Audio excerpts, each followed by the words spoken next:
Tonight, we won't unroll maps to follow the paths of conquering armies or list the decrees sealed with imperial rings. Instead, we'll walk into a city where night is not an absence of light, but a different kind of kingdom, one ruled by lamplight and quiet steps. Here, domes still shine under the moon, but the real life slips into the narrow lanes, where oil lamps breathe like tired sentries and shadows take their time stretching across the walls. Some say Constantinople, after sunset, was two cities at once, one measured in taxes and trade during the day, the other measured in whispers and watchful glances at night. Bread ovens cooled while the harbor's salt air curled through the streets, carrying news no herald ever shouted. There were stalls where the water was hot and the talk hotter, balconies where figs were discussed, but secrets were really exchanged, and cloaks thick enough to turn their wearers into walking doorways. So lower the lights. Let the scent of brine and oil settle in the room, and if your breathing falls into the same slow rhythm as footsteps along those patient paving stones, that's just the city walking with you. If quiet wanderings like this keep you company, you might consider subscribing. And if you share the time and place you're listening from, perhaps the next lantern will be lit for you there. After sunset, the big avenues grew quiet and the narrow ones woke up, the lanes between workshops and courtyards turning into a slower, softer city. Lanterns hung from door, lintels the color of old gold. Oil met wick with the calm confidence of a long marriage. The paving stones were patient. They had watched emperors pass at noon and neighbors pass at night. The air tasted faintly of brine from the harbors and of something sweet from the bakeries that preferred dawn. At corners, there were tiny stalls that specialized in hot water and opinions. Men from the palace slipped by under thick cloaks that made them look like traveling doorways. Their sandals were quiet because sandals understand discretion. A watcher on a balcony pretended to be discussing figs with a friend. Everyone liked pretending. It was the chief evening entertainment. There were inns that were not only inns. From the street, they were modest. 2 stories, a wooden gallery, a pot of geraniums valiantly attempting to be a doorman. Inside, privacy could be rented by the hour and modesty by the curtain. The women who ran these places had the practical authority of harbor pilots. They knew which ship had come in, which purse was heavy, which visitor needed praise more than conversation, and which visitor needed conversation more than anything else. Some women were proprietors with contracts and good handwriting. Some were go-betweens who made introductions the way a careful cook makes a sauce, slowly and with quiet heat. If the city had an underworld, it wore slippers and kept accounts. A guard from the palace might leave a ring on a saucer as collateral, and collect it later with the relief of a man who has remembered his own name. The house rules were sensible. No shouting, no swords, no parading of pets larger than a dignified cat. If anyone asked how these rules were enforced, the answer was by custom, which is the oldest law and the least theatrical. Clothes did a lot of the talking. A veil could mean business or simply weather. Jewelry could be advertisement or family memory. Perfume was a language with very small words that traveled astonishingly far. The silk trade gave the city a permanent mood of rustle. You could hear the rustle in the markets near the imperial workshops where looms counted quietly and dyers negotiated with the cruel honesty of colors. The perfume sellers arranged their goods like a polite army. Rosewater, spikenard, benzoin, musk that pretended not to remember it came from animals, ambergris that pretended not to remember it came from whales. A little vial might cost a week of bread, which sounds extravagant until you consider the span of a week and the span of a whisper. A courtesan with a customer to impress could turn a room into a garden with a drop on the wrist and a drop in the hair. A tired merchant could turn himself into someone briefly more interesting with a ribbon and a borrowed phrase in bad Greek. Everyone went home smelling like someone else's good idea. The upscale houses preferred quiet materials. Carpets from across the sea that understood how to teach feet manners. low tables that encourage slow decisions, bowls of citron that looked like portable moons. There were a few gestures of theatrical luxury gilded cups for people who like to hear a small clink when thinking, but most of the allure was logistical. Reliable servants, doors that closed convincingly, the discreet arrival of hot water at the correct minute. A few houses kept musicians who could make a lyre sound like a remembered compliment. A few employed readers because a tasteful passage from a romance could be exactly the same size as a glass of wine.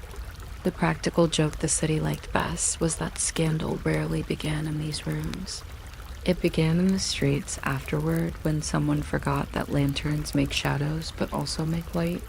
Of course, the church watched all this with the steady eyes of an institution that has seen every trick already. Moral codes were published often and read rarely, except by the people who had to read them for work. The clergy preached about modesty in the morning and heard confessions about the failure of modesty in the afternoon. There were rituals of repentance that looked like processions but felt like paperwork. A person might stand at the church door for a set number of weeks, a living footnote in the margin of a sermon, and then be readmitted with the sort of relief that sounds like a group exhale. Canon lists assign penances in years, months, and sometimes in bread. Bread is reliable. Bread knows how to participate in a moral landscape. What everyone understood, even the priests, was that people are not arranged entirely by law. They are arranged mostly by habit, and habit is a stubborn furniture. Courts had their moments, although the drama was mostly a matter of record-keeping. Cases about brothels, or about women who were not yet, or no longer, respectable enough to pass unnoticed, were carefully written down by clerks who cared about verbs. A magistrate read the law in a tone that suggested both commitment and lunchtime. Fines were common because fines are tidy. Exile happened when tidy failed. Exile from Constantinople could mean across the water or farther down the road than embarrassment could walk. The imperial archives kept neat bundles of these decisions tied with ribbon the color of practicality. Now and then a sensational complaint traveled the length of the city, growing more teeth with every corner, but by the time it reached a monk's ear, had become a parable about the price of wine and the dangers of adjectives. Even with all this supervision, the city did not run out of optimism. There were real changes of fortune that had nothing to do with miracles and everything to do with persistence. A woman might begin in the street markets, selling garlands near the harbor, and end in a house with an inner courtyard and a cook who refused to be hurried. The route from garland to courtyard went through calculation, savings hidden in clever places, and the delicate art of choosing companions as if choosing spices, one for heat, one for aroma, none that overpowered the stew. Marriage into respectability happened often enough to be a genre. An older official who wanted an orderly home as much as a companion. A shipowner who understood that a ledger benefits from a second set of eyes. A widower who had discovered that laundry is a philosophy he did not wish to practice alone. The city winked, then pretended it had not. There were also endings that preferred a closed door, wealth that moved into little boxes, keys that moved into little hands, quiet donations to monasteries in exchange for prayers with excellent handwriting. The least dramatic estates are the ones that survive longest, and Constantinople perfected the art of uninteresting legacies. A woman with 3 rings might will one to a niece, one to a shrine, and one to the drawer where someone sensible would find it. A property in a lane off the Maisie might pass to a godchild who still believed that godparents are larger than life. Later, the property would pass to another person who knew property is larger than life. The city liked its money where it could see it, that is to say, inside its walls and paying taxes. The famous tax abolished long ago on trades and entertainers was remembered with the fondness of a cancelled appointment. Nobody missed it. Everybody mentioned it. Back at the level of a single evening, things stayed practical. A brothel keeper checked the oil level in lamps the way ship captains check ropes. An apprentice scrubbed a floor with glandular determination. A patron told the same story for the 7th time and found it improved by repetition, as many stories are. In the markets on the edge of the quarter, bread and olives were sold in the universal coin of small talk. Someone said the harbor would be busy tomorrow. Someone else said a saint's day was approaching and business would be slow. The cat agreed with both. It is remarkable how often cats agree with both. The streets themselves did a lot of arranging. Some alleys curved for the convenience of an older wall. Some widened into little bowls where 3 houses put their elbows out and became a neighborhood. A granary shadow kept a spot cool for the benefit of everyone except the granary. Doors remembered who had knocked them politely in winter and unlocked for those hands faster in spring. There were brooms at thresholds because dust enjoys arriving and only understands symbolic gestures. Boys played the eternal games of coins and chance that were older than the empire and younger than boredom. Girls watched and developed opinions that would later impress accounting ledgers. Somewhere a fountain kept its appointment with the sound of water, and that was enough music for most nights. Clotheslines told stories about the social calendar. On Thursdays, more linens appeared because Friday is ambitious. On fasting days, the household smell leaned toward vegetables and professional good behavior. On feast eves, sweet fritters announced themselves with oil that thought it was incense.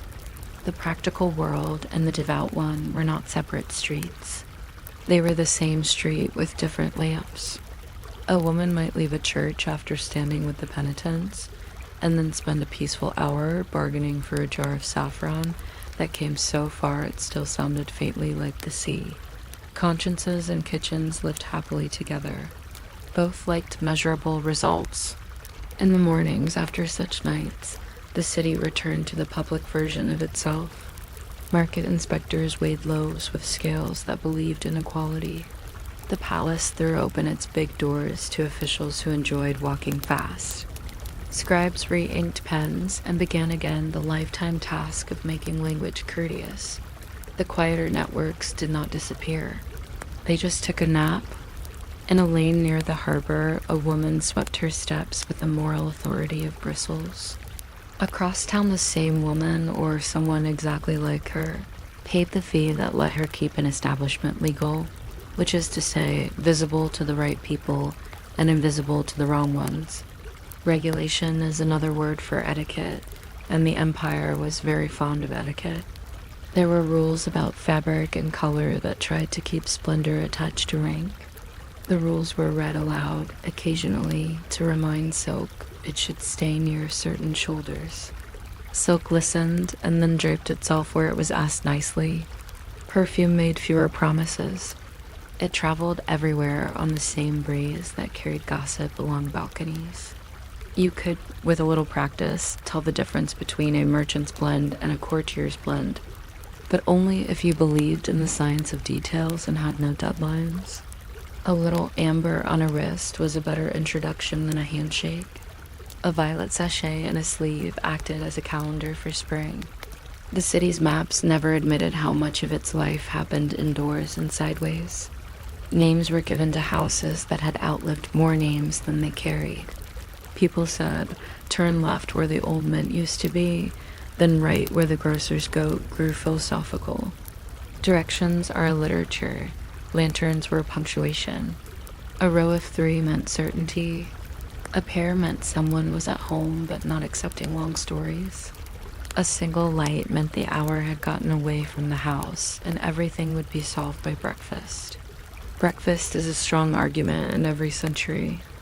Once in a while, a famous figure drifted through this landscape.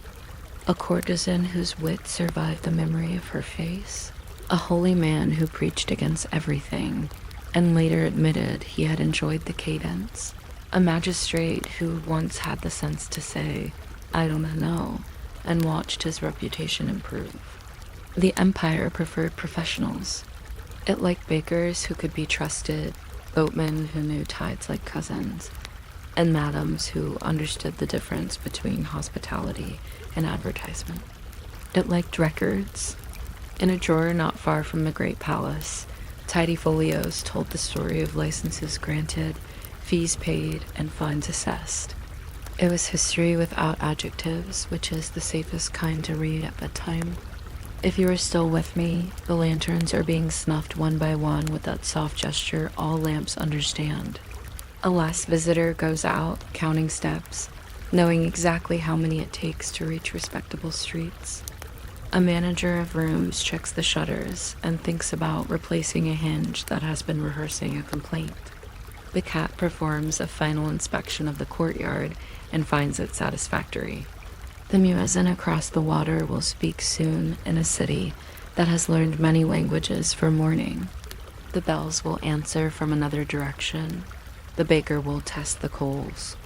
The guard on the palace wall will decide which star has the best manners. And the alley where we began will fold itself into shadow again, ready for another evening of unspectacular commerce, scented air, quiet rules, and the gentle arithmetic of people who lived between sermons and shopping lists, who loved silk and bread in equal portions, and who knew, better than their own biographies, which door was safe to knock and which door required a different street, a later hour, and a very patient lantern. You might not expect a blob of wax the size of a hazelnut to control an empire as secrets, but that is precisely what it tried to do with the bashful authority of something that melts when stared at too hard and hardens when left alone. A letter sat on a table that smelled faintly of smoke and ink. Beside it waited a stick of sealing wax, a ribbon, and a ring that knew more gossip than any diary. The candle bent, the wax softened, and time paused for a few heartbeats so gravity could give privacy a shape. If you were still awake when we reached the part about green cords for mercy and hemp cords for justice, you can subscribe or simply let the thought congeal, like wax on a cool tabletop, and we will both pretend to have decided something. Wax began with bees, of course, and sometimes with lac from little industrious insects that never asked to be part of international correspondence.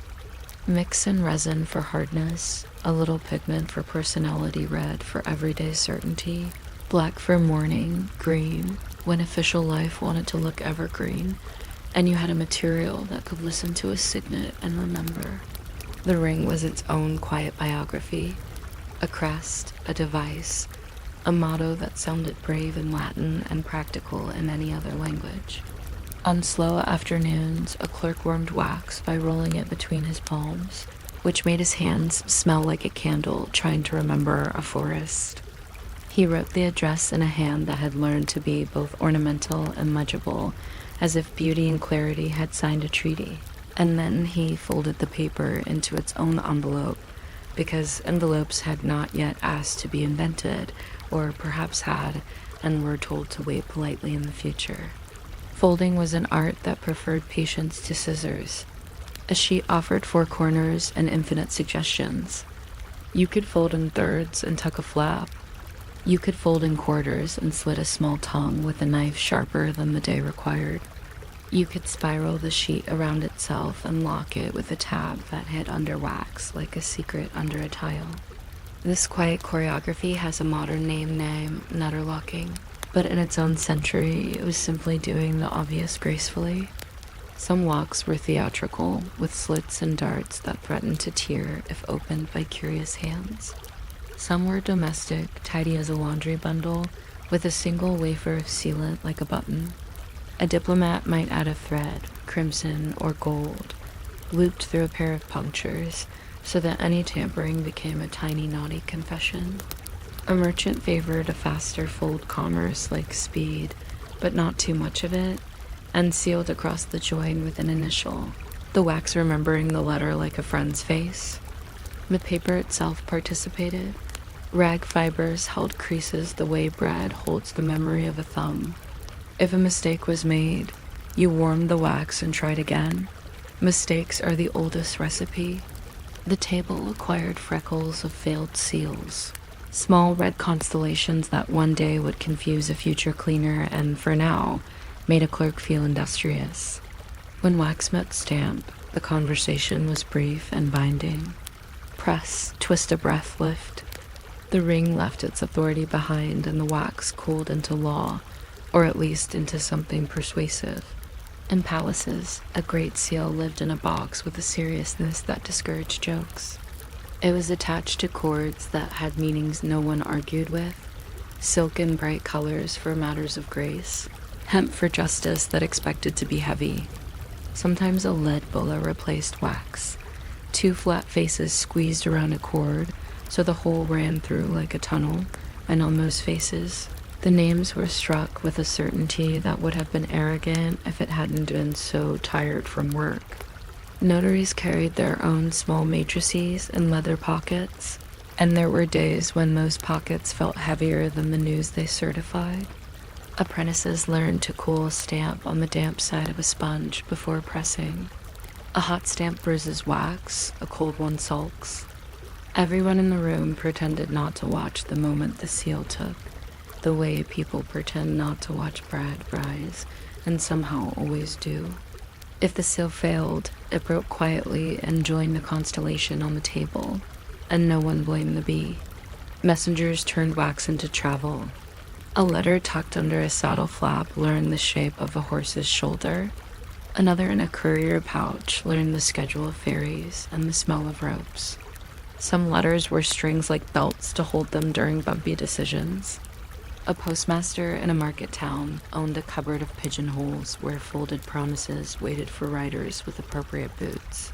When the pouch arrived at a relay, the wax cones at the corners told a story before the address did. Fresh and matte meant the road ahead. Scuffed and shiny meant the road behind. There were treaties with the rain, usually honored. There were treaties with heat, occasionally renegotiated. Nimble hands could add an extra fleck of wax to a cracked seal, and none the wiser, except the wise, who were few but irritating. The official answer to this was more thread, more complicated folds, and a more memorable signet. A herbalist near the city gate sold a powder that helped the wax bloom with a soft sheen after impression, as if the seal had suddenly become proud of itself. The powder was mostly talk and optimism. In some towns, letters received inked hand stamps for rooting little crowns, dates, initials of districts, which looked like punctuation marks wandering onto the envelope centuries early. The marks meant nothing to most readers and everything to a postmaster who collected punctuality the way others collected coins. Inside the letter, there might be further geography. Scribes liked to begin at polite angles, their first line slanting away from the fold like a bow. Marginalia ran along edges in a smaller hand, a whisper parked beside a lecture. Crosswriting turning the page 90 degrees and continuing over the first layer in a mesh of careful ink arrived when paper budgets were in a mood to teach thrift. Deciphering such a page later required tea and an absence of plans. A correspondent tucked a tiny sprig of rosemary inside as a proof that the message had left in spring. The rosemary arrived in winter and smelled stubborn. A lawyer inserted a sanded wafer called a wafer seal, a device that adhered with spit and determination. It worked as well as anything else that relies on spit and determination. Some packets held 2 letters, one honest and one honest but for the archives, to be shown if anyone official inquired. The outer seal kept secrets from strangers. The inner seal kept secrets from friends. Not all privacy is political. Much of it concerns dinner. Receiving a sealed letter involved a small ceremony with practical tools. You held the packet to the light and admired the impression because admiration is free. You trimmed the edge with a knife that has never been used for fruit, though it has always wanted to be. You cracked the wax with a tiny click the room could hear, a sound once described by a poet, who was not otherwise useful, and then you unfolded the paper along.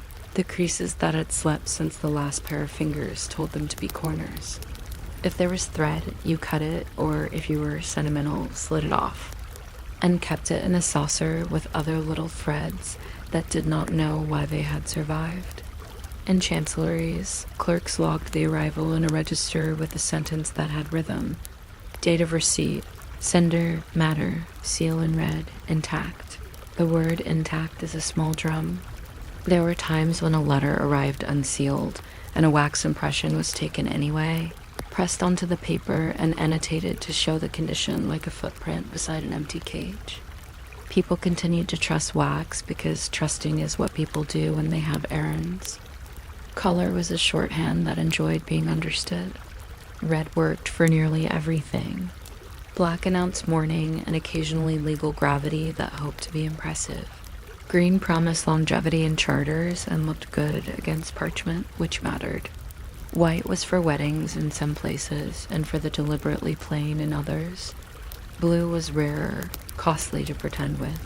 Gold flecks were a bit much, except on holidays, or for people whose signatures traveled with trumpets. The recipe for the good red cinnabar once, later vermilion. Much later, safer things lived in notebooks that smelled like smoke and recipes. A household manual advised adding a shaving of soap to make the wax spread politely under the stamp. Another recommended a trace of turpentine to keep brittle days away.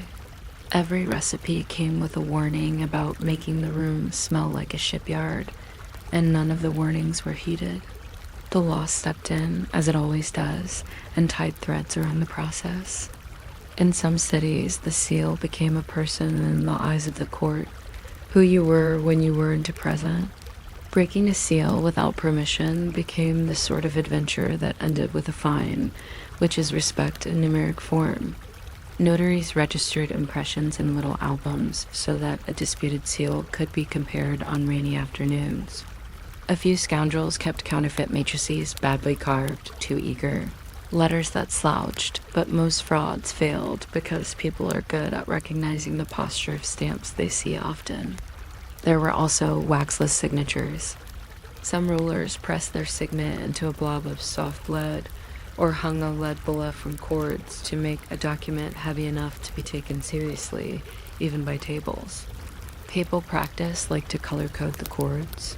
Silk and yellow and red for acts of grace and favor. Hemp for things that might end badly for someone, and therefore needed a different sort of rope.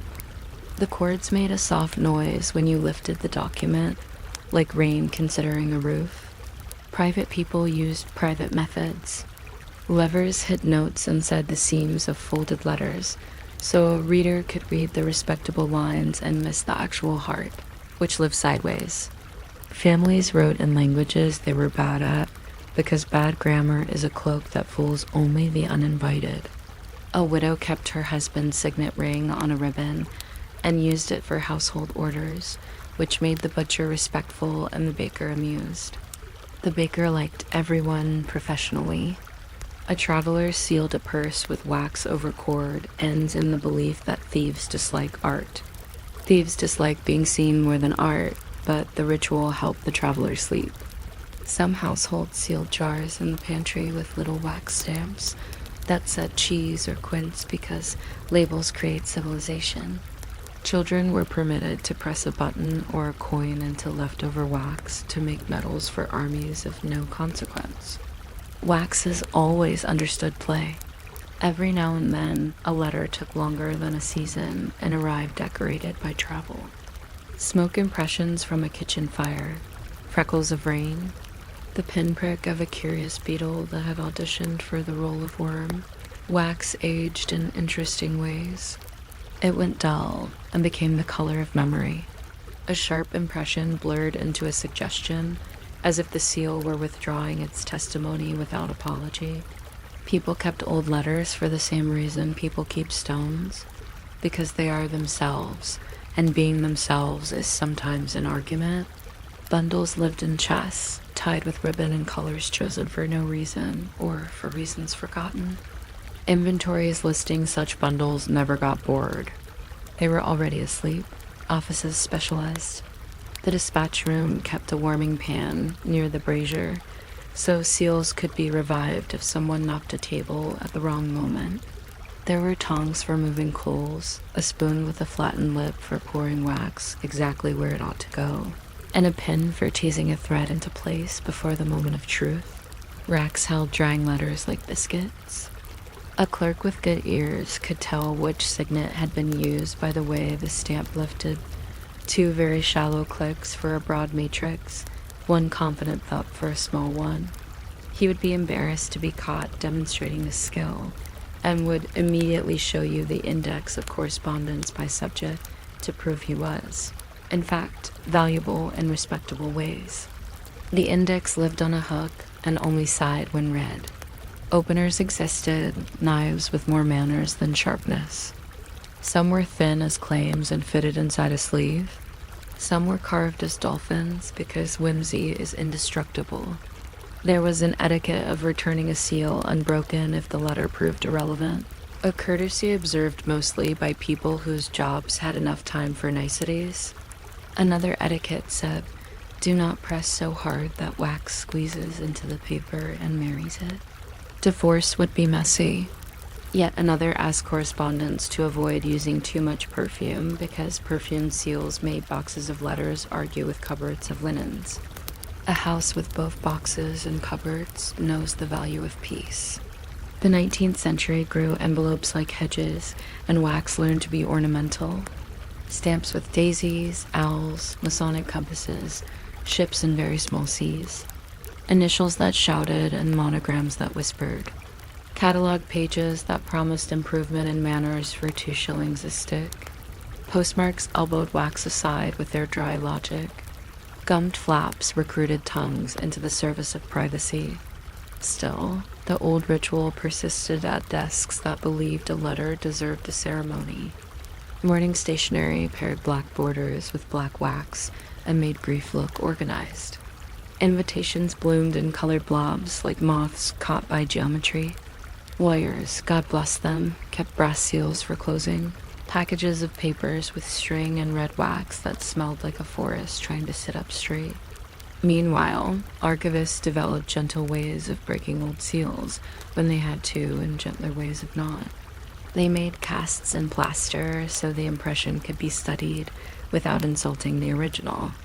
They photographed wax under raking light so the shallow valleys of initials became mountain ranges and historians could go hiking without leaving their chairs.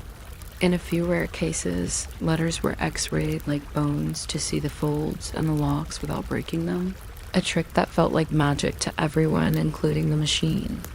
The images looked like origami deciding what kind of bird to be.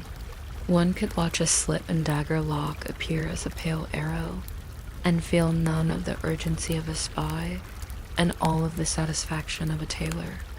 If you are still with me, the candle is shorter and the stick of wax has acquired a crater from repeated consultations. There is a small mound of cooled drips on the brass tray, the archaeology of a quiet hour. The last letter of the evening sits ready, folded with the practiced intimacy of a hand that knows the route from corner to corner without looking.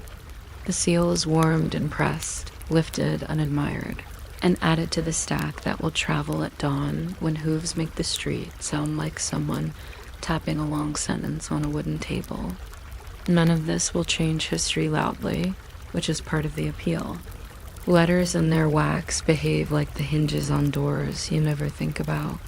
They make things open and close at the right moments. They take impressions without becoming them. And they leave behind small red fossils that say as softly as anything can say it that someone once meant this page to reach exactly 1 pair of eyes. Morning will make the wax shinier, as mornings do. A messenger will balance the packet in a pouch. Remember to keep it away from the side that warms against the saddle, and ride toward a milepost that never learned to hurry. Somewhere else, another candle will be coaxed into wakefulness. Another stick will soften like a good opinion. Another ring will remind the soft world to harden in the shape of a promise. It is a system designed for sleep, really. Small, methodical, repetitive, mildly fragrant, capable of failure but predisposed to cooperation. Even now, on desks that prefer screens, A jar of wax and a brass seal sometimes appear for no reason except that the hand enjoys ceremonies. You touch flame to stick, seal to puddle, and write a name on air that cools into evidence. Then you watch it for the same 2 heartbeats. Everyone has always watched it, and you nod to yourself because a tiny, melting object just did something orderly in a world that is sometimes not. After that, there is nothing left to do but let it rest and let yourself rest. While the last thread of scent fades into a corridor where messages are still walking, unhurried, toward whoever waits at the other end. You might not expect a door to have a memory, but most of them do, and they keep it in the metal they wear on their faces. A knocker is a small autobiography. It tells who lived there, who waited there, and how patient everyone tried to be. It is also, in a neat and very quiet way, a timekeeper. A person lifts the ring, the hinge moves, the plate answers with a polite tap, and a house wakes up enough to decide whether to let the night in. If you are still awake by the time we get to the special rhythm used by postmen and people delivering oysters, you can subscribe, or you can let that thought lean on the rail and drift. Doors are famously understanding. In the lane, the stones hold yesterday's rain with the concentration of good listeners. Windows practice not seeing. Across the street, a cat rehearses indifference. The hand-shaped knocker at No. 7 looks like it knows things because it does. Brass is attentive. It remembers every visitor who believed in metal more than in shouting, and that is almost everyone before electricity learned to ring on our behalf. A knock begins before it starts. The visitor pauses to decide what kind of sound a house deserves. There is a whole etiquette of force. A heavy rap says urgency, but urgency rarely improves at the threshold. A light tap says courtesy, but courtesy can be misheard by curtains. Somewhere between the 2 lives, a knock that sounds like the door is clearing its throat. This is the knock most people mean. It is the one that domestic life prefers. The ring rests in its cradle. The hinge has been oiled with something that smells faintly of kitchens. When the metal falls, the echo travels down the wood, into the latch, through the beam, into the corridor with the framed pictures that have never had strong opinions. Sound reaches the pantry last. It has to negotiate with jars. If the pantry answers first, someone has been standing in it, which is a detail worth remembering in case you are writing a novel about jam. Foundries made all this possible in rooms that felt like weather and forging at the same time. Molds were packed with sand that held the impression of a lion's face, or a hand with a cuff that never learned to fray. A molten pour looked dramatic and was, but most of the craft was in the waiting. Cooling took the same amount of time as telling a careful story. The casting emerged rough and proud. It met a file. It met emery cloth. It met a vat that taught it to be golden rather than brown. The iron versions were heavier in their opinions. They liked to be painted black and to chip just enough to show honesty at the edges. There were dolphin knockers with expressions that suggested they had read the sea and found it acceptable. There were urns because urns imply good taste without revealing anything too specific. There were rings that passed through the mouths of lion heads because doors admired parables. Hands were common. Some were a bracelet of leaves. Some held a pomegranate as if sleep and fruit belonged on the same plate. When the knocker came home from the shop, it met a door that had already been measuring its own proportions. Placement mattered. Too high, and the children would feel excluded. Too low, and the porters would complain without speaking. The door also wore other jewelry, a letter slot that understood anxieties, a number that agreed to identify the building even on cold days, sometimes a spy hole, which is really a minute theater for eyes. All these items cooperated in a small parliament of hardware that the house managed with more success than bigger parliaments manage bigger questions. The knocker chaired the meeting because it liked agendas. Some years brought fashions. Georgian lions had strong jawlines and a fondness for symmetry. Victorian hands believed in cuffs with proper pleats. In port towns, the ring was a ship's rope turned into brass by belief. On certain terraces, a whole street would choose the same pattern, so the knockers became a chorus rather than a cast of divas. When new tenants arrived, they polished everything as if making friends, and then forgot to polish, which is another way of being local. Night watchmen used to be percussionists by trade. They knew the sound of each street, the way cobbles answer boots, the way shutters speak during wind. In their rounds, they heard knockers more than bells. Bells belonged to daylight and churches and decisions made by committees. Knockers are private instruments. A watchman could tell whether a ring hit a plate or a door directly. Plates were a mark of prosperity. They prevented bruises. Direct hits left admirable scars. Doors with many scars had either many friends or a poor sense of timing.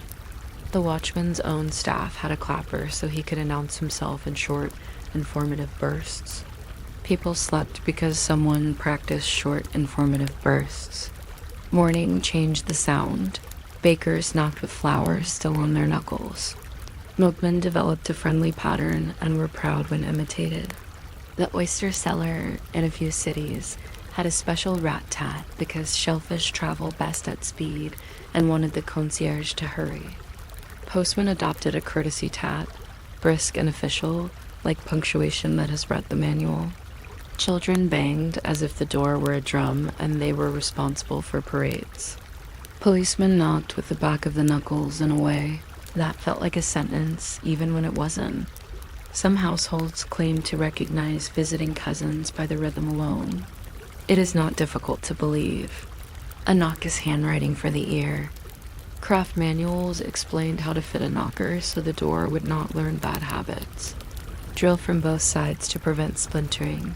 Use backplates to share the burden. Seat the ring so it rests without chewing the wood. If the plate is thin, slip a leather washer behind it, a domestic secret that makes a dull thud into a courteous thought. The washer likes meats fit oil and compliments. Polish follows a liturgy, cotton rag, then wadding, then a soft brush to coax brightness from crevices where lions like to keep their shadows. Too much polish leaves white opinions in corners. A toothbrush can persuade them to move on. On special days, someone buffs until the street thinks the sun has come a little early. Everyone knows this is silly and everyone enjoys it. A knocker ages into itself. In the first year is almost noisy, showing off the way new shoes do. In the 5th year, it loses its brass trombone ambitions and becomes an alto. By the 2nd decade, it has memorized the hinge and the plate and produces exactly the amount of sound required to wake a hallway and not an infant. It acquires fingerprints of lacquer and the faint sweet smell metal has when it has been touched by generations of bread. If the house changes hands, the knocker patiently learns new stories. Sometimes new owners replace it with something fashionable and later bring the old one back from a drawer like a relative who knows where the spoons live. There are knocks that mean please, knocks that mean thank you, and knocks that mean we have reached the part of the day where you talk and I listen. There are also knocks that mean I forgot my key, and a small, embarrassed silence while footsteps decide whether to become forgiveness. Porters in apartment houses once kept entire scores of knocks in their heads, like conductors of private symphonies. The second-floor tenant with a terrarium had a knock that suggested tea. The retired captain had a knock that implied weather reports. Visitors from the country used the timid, evenly spaced knock taught by rectories, and were startled when city doors answered quickly, as if they had been waiting for that exact rhythm since breakfast. Rhythm, it turns out, is a form of welcome. Trades had symbols cast into knockers so a stranger could find the right door even if he could not read the address. A fish for a fishmonger, a pestle for a pharmacist, a sheaf of wheat for a baker who had ambitions toward wholesomeness, a book for a printer who believed paper outlives gossip. The metal promised stability in a language the street respected. You could walk down a lane and understand the economy without talking to anyone, which, for certain shy customers, was perfect. Some houses installed 2 knockers, large and small, to separate business from pleasure or guests from solutions.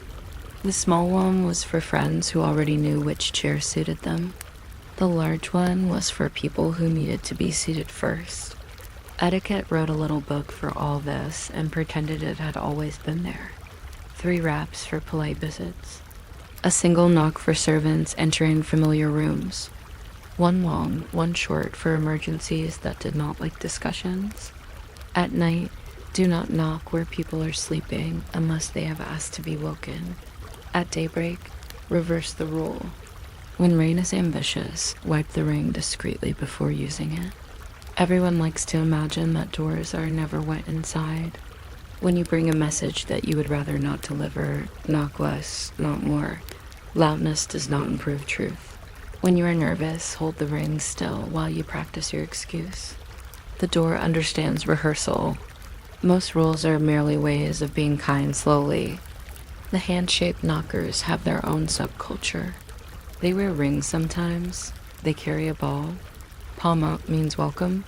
Palm down means guard your stories until the tea arrives. The cuff is a fashion report.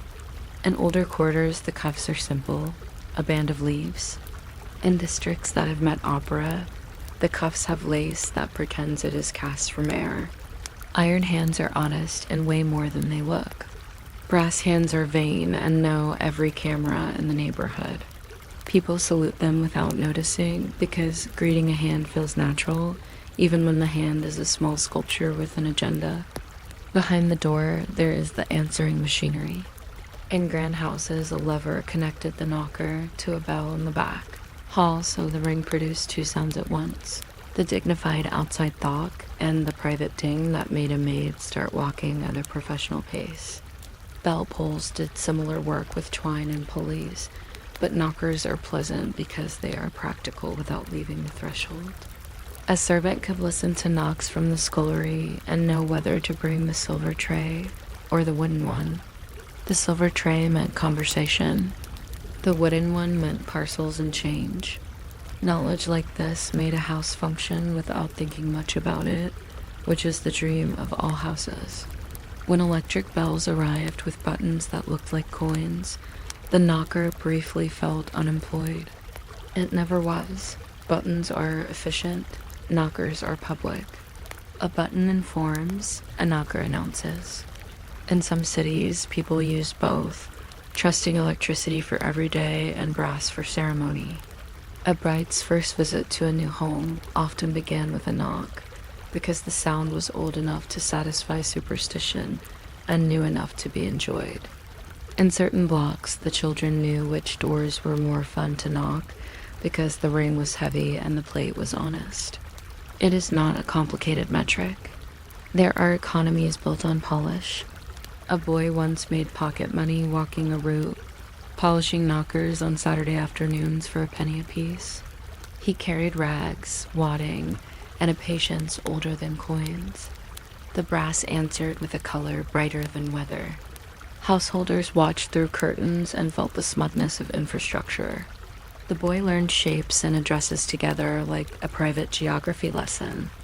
Years later, long after he had forgotten the names of teachers, he could still describe from memory a lion with a broken left. Whisker 2 streets from the pastry shop, and he could still knock the pastry shop rhythm with 2 fingers on any table. Knockers, like people, sometimes cross oceans. They are removed during renovations, put in crates with old newspapers, and sent ahead of owners to declare continuity on new doors with different accents. A lion becomes a letter of introduction. A hand with a cuff that made sense in one climate learns to be patient in another where sleeves are strangers. The ring keeps its curve. The plate retains old scratches like faint maps of addresses that no longer exist on any postman's route. Houses accept these immigrants graciously. They already know that most furniture has a past. The history of doors is full of quiet decisions that look like fashion but are really engineering. How thick must the wood be to return a satisfying echo? Where to hide a small block behind the plate so the ring never strikes a cavity and embarrasses everyone with a hollow sound? Which screws forgive weather? Whether to choose lacquer and commit to the annual polishing of someone who likes rituals, or to accept patina and commit to the long game of not minding. Weather prefers the second option. Pride prefers the first. Pride usually wins in the first decade, and weather always wins in the end, though pride gets to tell the story. The knock everyone remembers from childhood is rarely the one that mattered in history. It is the knock before supper, the knock a friend used when borrowing a book and returning it, years later, with the same knock that said the book had not been improved by leaving home. The knock that meant the doctor was on the stairs, carrying his bag that smelled like reassurance and linseed. The knock from a neighbor bringing folded news that had already made the rounds of 3 houses and now knew how to sit quietly. These are not cataloged anywhere. You could try, but writing down rhythms never works unless you also write down the door. In museums, there are drawers of hardware labeled with dates and materials. The labels do their best. The objects look patient. A hand waits for a ring it will never lift again. A line studies nobody. The curator explains sand casting to a group that nods with the measured enthusiasm of people who will think about sandwiches soon. Someone asks whether knockers have fingerprints from centuries of use. The curator says yes, but metal shows fingerprints mostly as absence, a soft polish where skin once sang. The group enjoys that sentence for a moment. Then they move on to hinges. Hinges are knockers that have chosen a different career. If you're still listening, the street is practicing sleep. Lamps hum at a low volume. An upstairs window closes with that finality that means curtains are negotiating. Somewhere a late guest tries the ring once and then again, and the second time the sound is softer because hope has learned who it is. The door answers in its own language. Behind it, footsteps, the regular kind, come down a hall that knows those shoes. The latch turns. The chain stirs. A square of light appears, which is how houses smile. There is greeting. There is weather. There is a coat being persuaded to behave. The knocker hangs still, reflecting the night in a small curve of brass that makes the stars seem nearer than they are. Knockers do not retire. They merely slow, and then they continue. In the morning, they will speak to the letter carrier who has a map in his head and a pencil behind his ear. They will speak to the neighbor who always remembers the spare key but never remembers which pocket it is in. They will speak to the delivery boy who knocks and runs because he has not yet learned the value of being present at answers. They will speak to the householder who likes to knock on his own door when returning, a habit more common than you would think, as if reminding the house to pretend it is surprised. It is a small technology, a ring, a hinge, a plate, a wish to be let in. Yet it survived triumphantly until buttons arrived, and it survives still beside buttons because the sound is right. It is wood and metal agreeing to be a sentence together. The oldest knockers, when they finally leave their posts, sometimes go to hang in kitchens, where they become conversation pieces for people who enjoy words like patina and provenance. They are knocked absent-mindedly while tea steeps. They do not mind.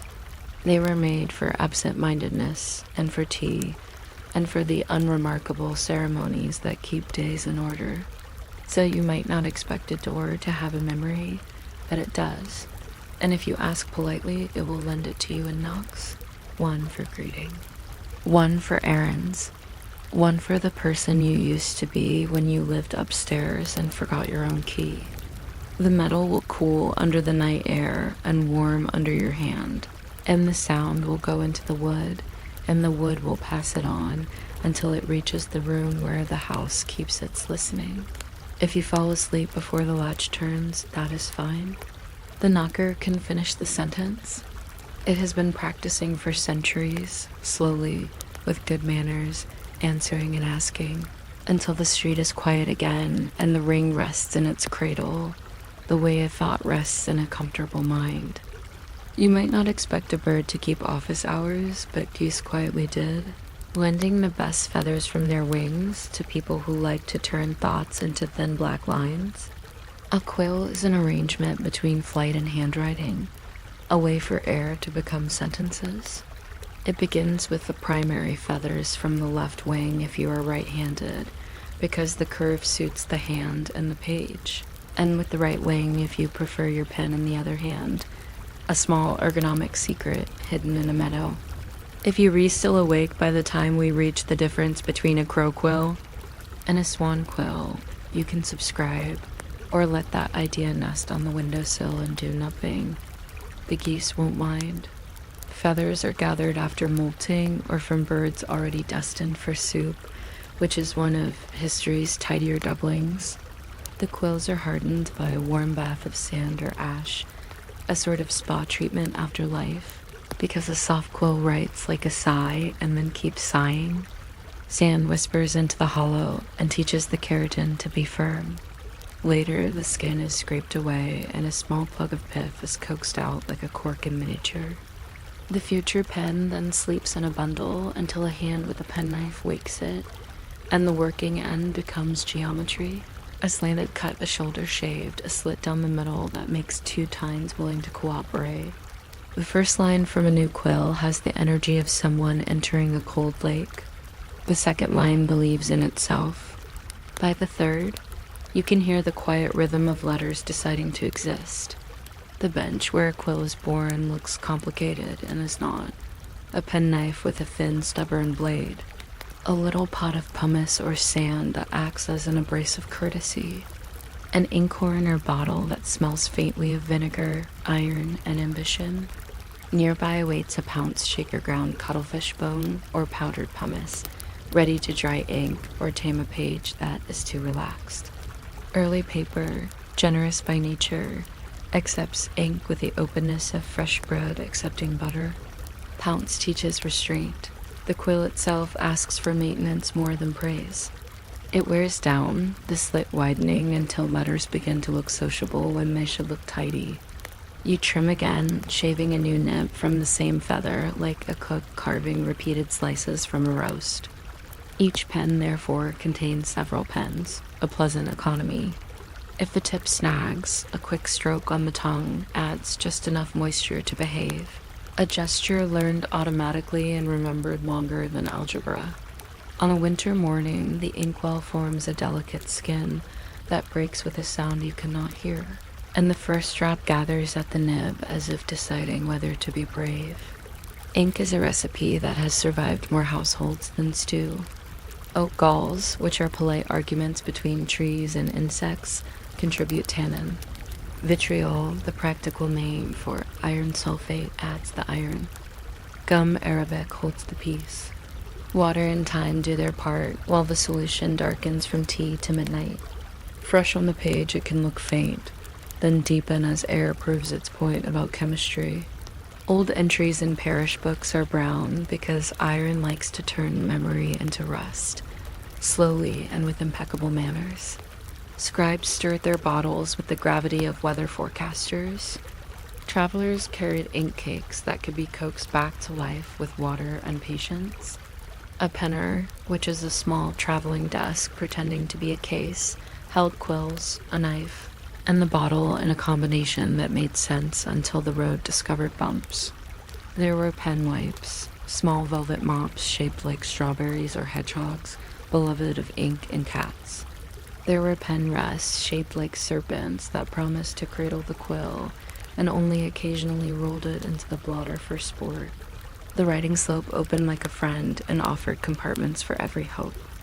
You sat, squared your shoulders, breathed, and the feather learned your hand. Handwriting is a walk made small. Every script keeps a pace. Italic is a well-shod stroll. Secretary hand is a quick step with pockets. Round hand is a courtly promenade that bows to its own capitals. Copybooks taught these gates the way music primers teach scales. Shade here, lift there, add a hairline that resembles a polite rumor. A good quill is the partner that doesn't step on your toes. The angle of the nib to the page matters. 30 to 45 degrees is a party the ink enjoys. Children learn this quickly because paper corrects them without sarcasm. In schoolrooms, the master's desk kept a box of quills and a suspicion of mischief. When a nib split too far and made letters with two voices, the right answer was a trim, not a complaint. Blotting paper eventually arrived and made drawing civilized.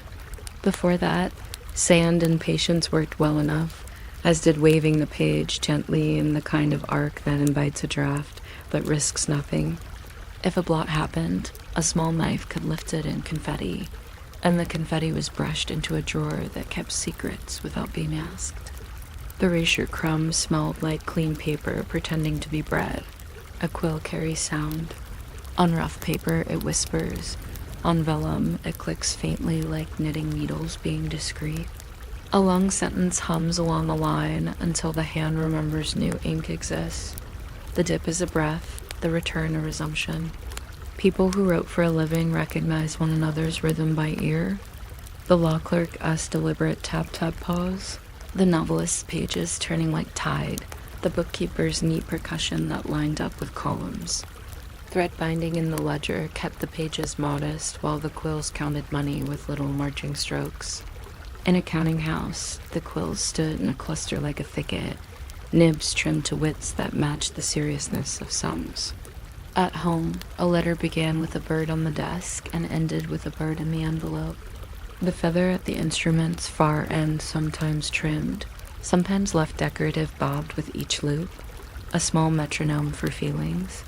If you're still awake, you might consider that a flourish at the close of a signature is not only art, but also a practical way to test whether the nib is ready for tomorrow by seeing if it will oblige one more curve. Not all quills are geese. Crow quills are the thin, wiry cousins, favored by artists for lines so fine they sound like secrets. Swan quills are the extroverts, wider, braver, good for display, and for documents that want to look like announcements, even when they are instructions. Turkey quills do solid work and have no comment. Porcupine quills, though appealing to the imagination, are from the wrong sort of keratin and make poor pens. A fact that disappointed one 18th century gentleman long enough to write about it in a diary, where the entry itself was made with an obedient goose. Season matters. Winter quills are better than summer quills because the bird believes in insulation when frost has opinions. The keratin grows denser like a polite wall. For left-handers, as mentioned, the right wing curves to meet the page at an angle that makes letters kind. A good stationer knew these details the way a good cobbler knows wits. The small economy around a quill is comforting. Penknives were sold not in boxes, but in shelves that smelled like lemon oil. The blades had names, the belly for smoothing, the shoulder for trimming the tines, the point for making the slit. Some knives folded, some preferred to lie about their age in a leather sheath. Sand shakers looked like pepper pots, and sometimes were. Cautious households labeled them while acknowledging that labels are always already jokes. Pen racks sat like fences on desks and held quills upright so that ink would retreat and not advance. Pen rests lay down like cats and did the opposite. A well-appointed desk included a wafer seal container and a wax stick because written words often need to discover their own privacy. Somewhere in the drawer lived a small bone folder that persuaded paper to crease with grace. None of this was urgent. A desk hates urgency. It prefers scheduled dignity. Errors have their own technique. A scribe who scratched away a letter with a knife, then breathed on the roughened spot, and smoothed it with the side of his thumb, which is an excellent tool furnished at birth. If the page needed encouragement, a crumb of pith from the quill's hollow saved for this purpose could be rubbed in to polish the wound. The corrected place usually accepted new ink with the temper of a person who has been proven wrong gently. Marginal notes crowded into narrow rooms with friendly elbows. The quill, angle adjusted, performed sideways like a dancer pretending not to turn. Cross-hatching in drawings made shadows that behaved as if physics had written them. Architects mapped buildings with quills that never saw those buildings finished. The quills minded their own business and liked being maps. Travel writing, by which we mean actual writing while traveling, not the genre, taught the quill to deal with weather. And damp, ink sulked and widened. Pounce helped, fires helped, patience helped most. On cold mornings, the bottle sat near a candle and pretended not to notice why it felt better. On ships, a gimbaled stand studied the inkwell with more optimism than success, and letters from sea include splashes that look like sighs. Messengers wrapped letters in oiled silk. The ink did not mind. Diaries kept in saddlebags learned to ride, their entries shorter at the end of a long day as horses and sentences crept toward their dinners. In camp, the quill shared a cup with a spoon because travelers have always believed in tidy coincidences. When steel nibs arrived, they promised durability and delivered it with a briskness that felt modern. Quills bowed out slowly, still beloved in schools that knew budgets and by hands that liked the soft give of keratin. Steel has a voice bright, definite that quill accepts and does not try to imitate. Fountain pens came later with their idea that ink should live indoors, and ballpoint came with its idea that ink should refuse to flow until nagged. Through it all, the quill kept turning up at ceremonies. Parliament signed important laws with feathers because history looks good in photographs even before photographs exist. Newly opened bridges receive their ink from birds long retired from flying. A child in a museum cuts a nib under supervision and discovers that writing can be a craft as well as a message. The first letters are shaky, which is not a flaw. It is an autobiography. There were and are professions that keep quills the way kitchens keep wooden spoons. Calligraphers carve stiffer nibs for Gothic scripts that stack honesty into black-letter walls. Engrossers people who illuminate and write with solemn flair prefer the feather that spreads just enough to make a downstroke look like it believes in breakfast. Mapmakers return to crow quills for the tiny decision that is a river bend. Cartoonists enjoy the way a quill turns pressure into humor. In restoration labs, conservators mend old documents with new feathers, patching tears with Japanese tissue and a breath that understands responsibility. A quill's humility suits these rooms. It is a tool that apologizes for existing by being useful. Domestic life, meanwhile, carried on around the bottle. The toddler reached for it and was gently repelled. The cat wore a dot on the nose and forgave you in 2 minutes. Letters home described gardens to people who could smell them only in verbs. Recipes for ink were shared between friends as if they were recipes for cakes, which they kind of were measures, stirring the alchemy of time and pride of the color. Write soon, someone added at the end, a phrase older than stamps and younger than the desire to be remembered. A quill resting across a saucer told a house it would be needed after supper. A quill washed and stood to dry said the day had kept its promises. In some centuries, handwriting became a civic exercise. Copybooks traveled like missionaries with pages ruled to behave. Mind your piece in QS may or may not be a printer's thing. It remains a tidy piece of advice. Clerks developed a talent for large capitals that resembled heraldry and small figures that resembled ants with jobs. In examination, Hall's quills advanced and retreated as 100 minds, realized at the same instant that the second answer wanted a diagram. In courts, the clerk's quill recorded depositions where people said, "to the best of my recollection," and then proceeded to remember things borrowed from weather. The quill remembered accurately, which is why archives are oddly calm. Even the care of quills has a bedtime energy. Put a cap of cork on the nib if it is traveling. It will not, but you will feel better. Keep the knife sharp the way you keep a conscience sharp little and often.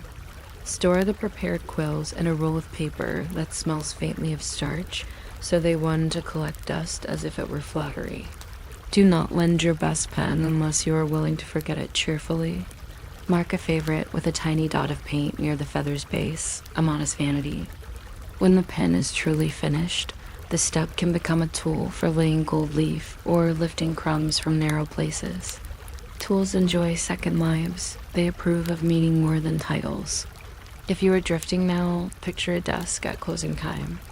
The page lies with its last line drying like a horizon.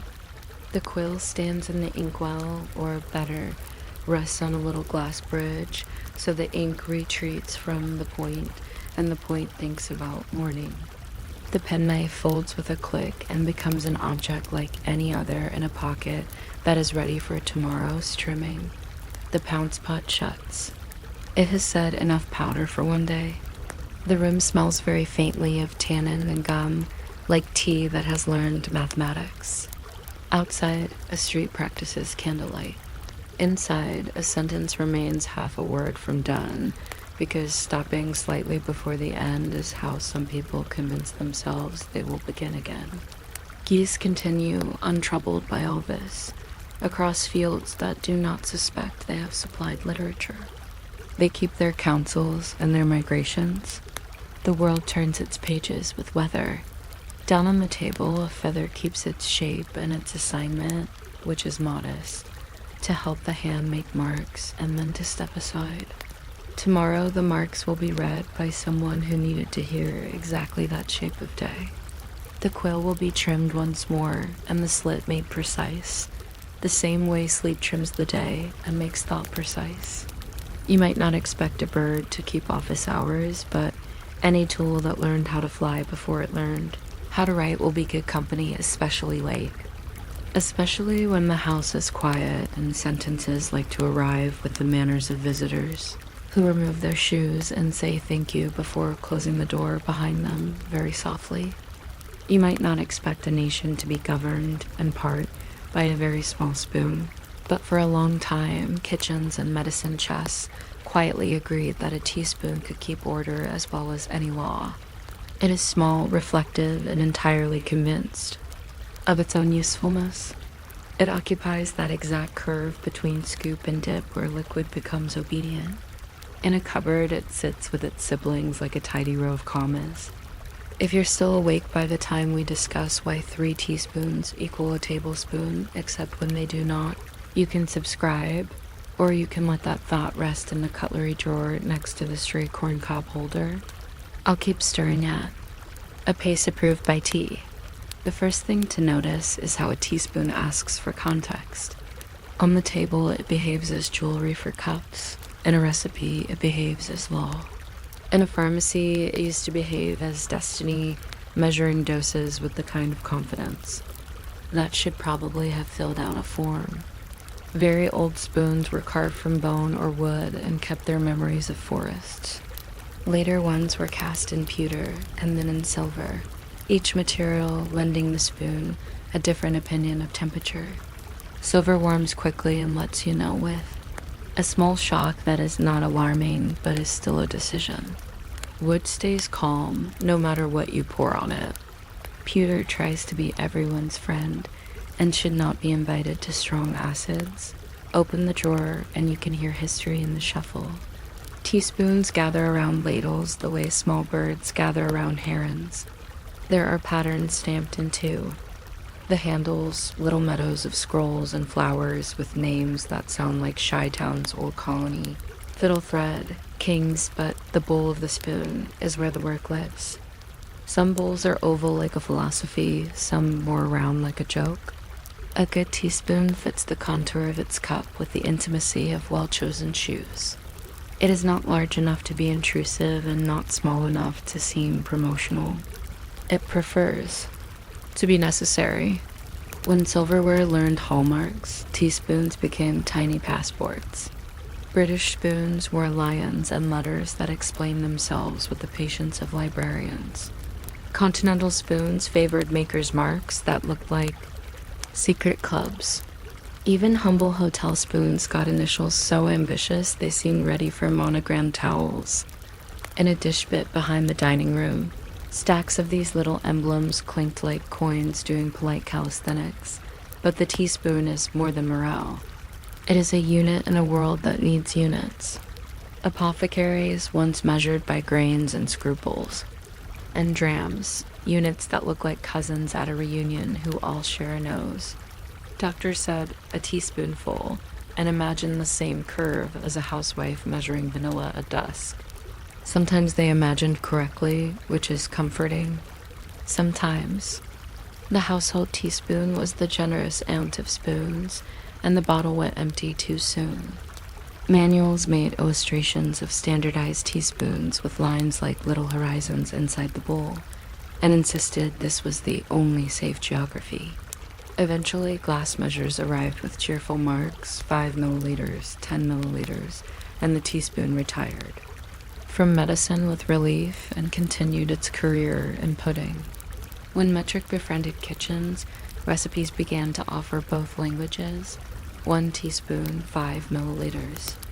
It's a small bridge between empires, crossed daily by sugar. The conversion is tidy until you confront salt, which measures itself by personality, more than volume, and will always have strong opinions. Table manners once gave the teaspoon a very specific map. It lived on the saucer to the right, or rested inside the cup at a precise angle, like a compass pointing toward civility.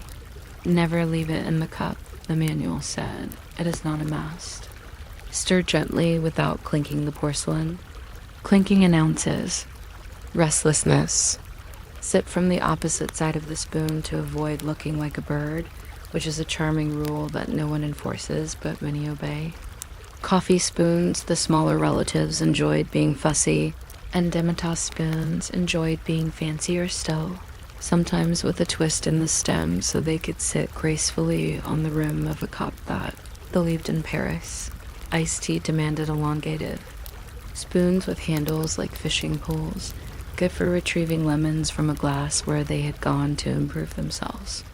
The act of stirring clockwise versus counterclockwise acquired local customs without anyone drafting a treaty. Some houses endowed the teaspoon with the right to tap lightly on the edge as a signal that more conversation or more cake would be acceptable. The spoon knew these things and kept no records. Kitchens are not museums, though sometimes they smell like history. A teaspoon spends much of its life in service rituals so small we stop seeing them. It is the right tool for a teaspoon. Of baking powder, which is a substance that looks like snow and wants to behave like weather. It is right for cinnamon, which prefers to arrive in careful increments rather than as an avalanche of enthusiasm. It carries vanilla with the confidence of someone who has read the recipe twice and is prepared to improvise. It levels sugar with a finger that does not consider itself an instrument. It tastes sauces on the half of the evening and offers opinions without adjectives.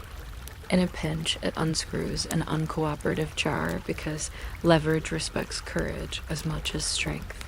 At breakfast, it measures medicine for ancient dogs who have gotten very good at detecting deception but are still fooled by yogurt. None of this is dramatic, which is why it lasts. The shape of the teaspoon has an engineering calm. The handle flares to meet the bowl with a small shoulder that spreads force. The bowl's beveling manages surface tension so liquid clings without staging a performance on the way to the mouth. The whole object is a lecture in quiet hydrodynamics, how to move small amounts of wetness from here to there while the universe tries to be interesting about it. A designer once drew dozens of curves to chase the ideal oval, then held them all in the hand and discovered the ideal oval was the one that made the least fuss. That is often true about furniture and frequently true about people. The spoons. Side can skim fat from stew with a sweep that looks like grace impersonating efficiency. The tip can coax a soft-boiled egg into conversation. The back makes an improvised tamper for coffee grounds in a filter when the official tamper has lost interest. The handle draws a line in pastry for no reason except that lines are satisfying. Souvenir. Spoons form a small nation with crowded borders. Their bowls carry enamel pictures of towers and waterfalls that do not fit in spoons or in bowls but try anyway. The stems sprout windmills, gondolas, cowbells, little men in regional hats. They are too small for soup and too large for modesty, designed less to stir and more to announce that travel happened and was survived. People arrange them on velvet and keep them dusted, which is the sort of housekeeping that counts as a hobby. If you do it sincerely, children receive one as a christening gift and will someday use it to make cocoa, discovering that heritage has exactly the right capacity for sweetness. Sterling souvenir spoons have hallmarks that tour the world without leaving the wall. Plated ones have the optimism of chrome. Plastic ones do not sit on velvet. They live in picnic baskets and enjoy it. When washing up, teaspoons try to escape. They hide in the mouths of glasses like shy divers. They thread themselves through the rack and pretend to be part of a geometry lesson. Industrial dishwashers collect them in baskets like schools of silver fish. At home, the sink produces that particular clink that means a spoon has decided to lodge under the lip of a plate and must be rescued by someone who speaks fluent water. The drying rack becomes a parade of usefulness bowls to the left, plates upright, spoons leaning like commuters who found the right train. If the household is sentimental, the teaspoons are dried individually with a towel that learns to shine metal in little circles. If the household is practical, the spoons dry themselves and do not complain. In drawers, they gather in families. A main tribe that matches, a subset from a great aunt with sharper shoulders, a couple of strays left by guests who never noticed the loss and never will. The strays become favorites without asking permission. Weights and measures. Committees once argued earnestly about the exact size of a teaspoon.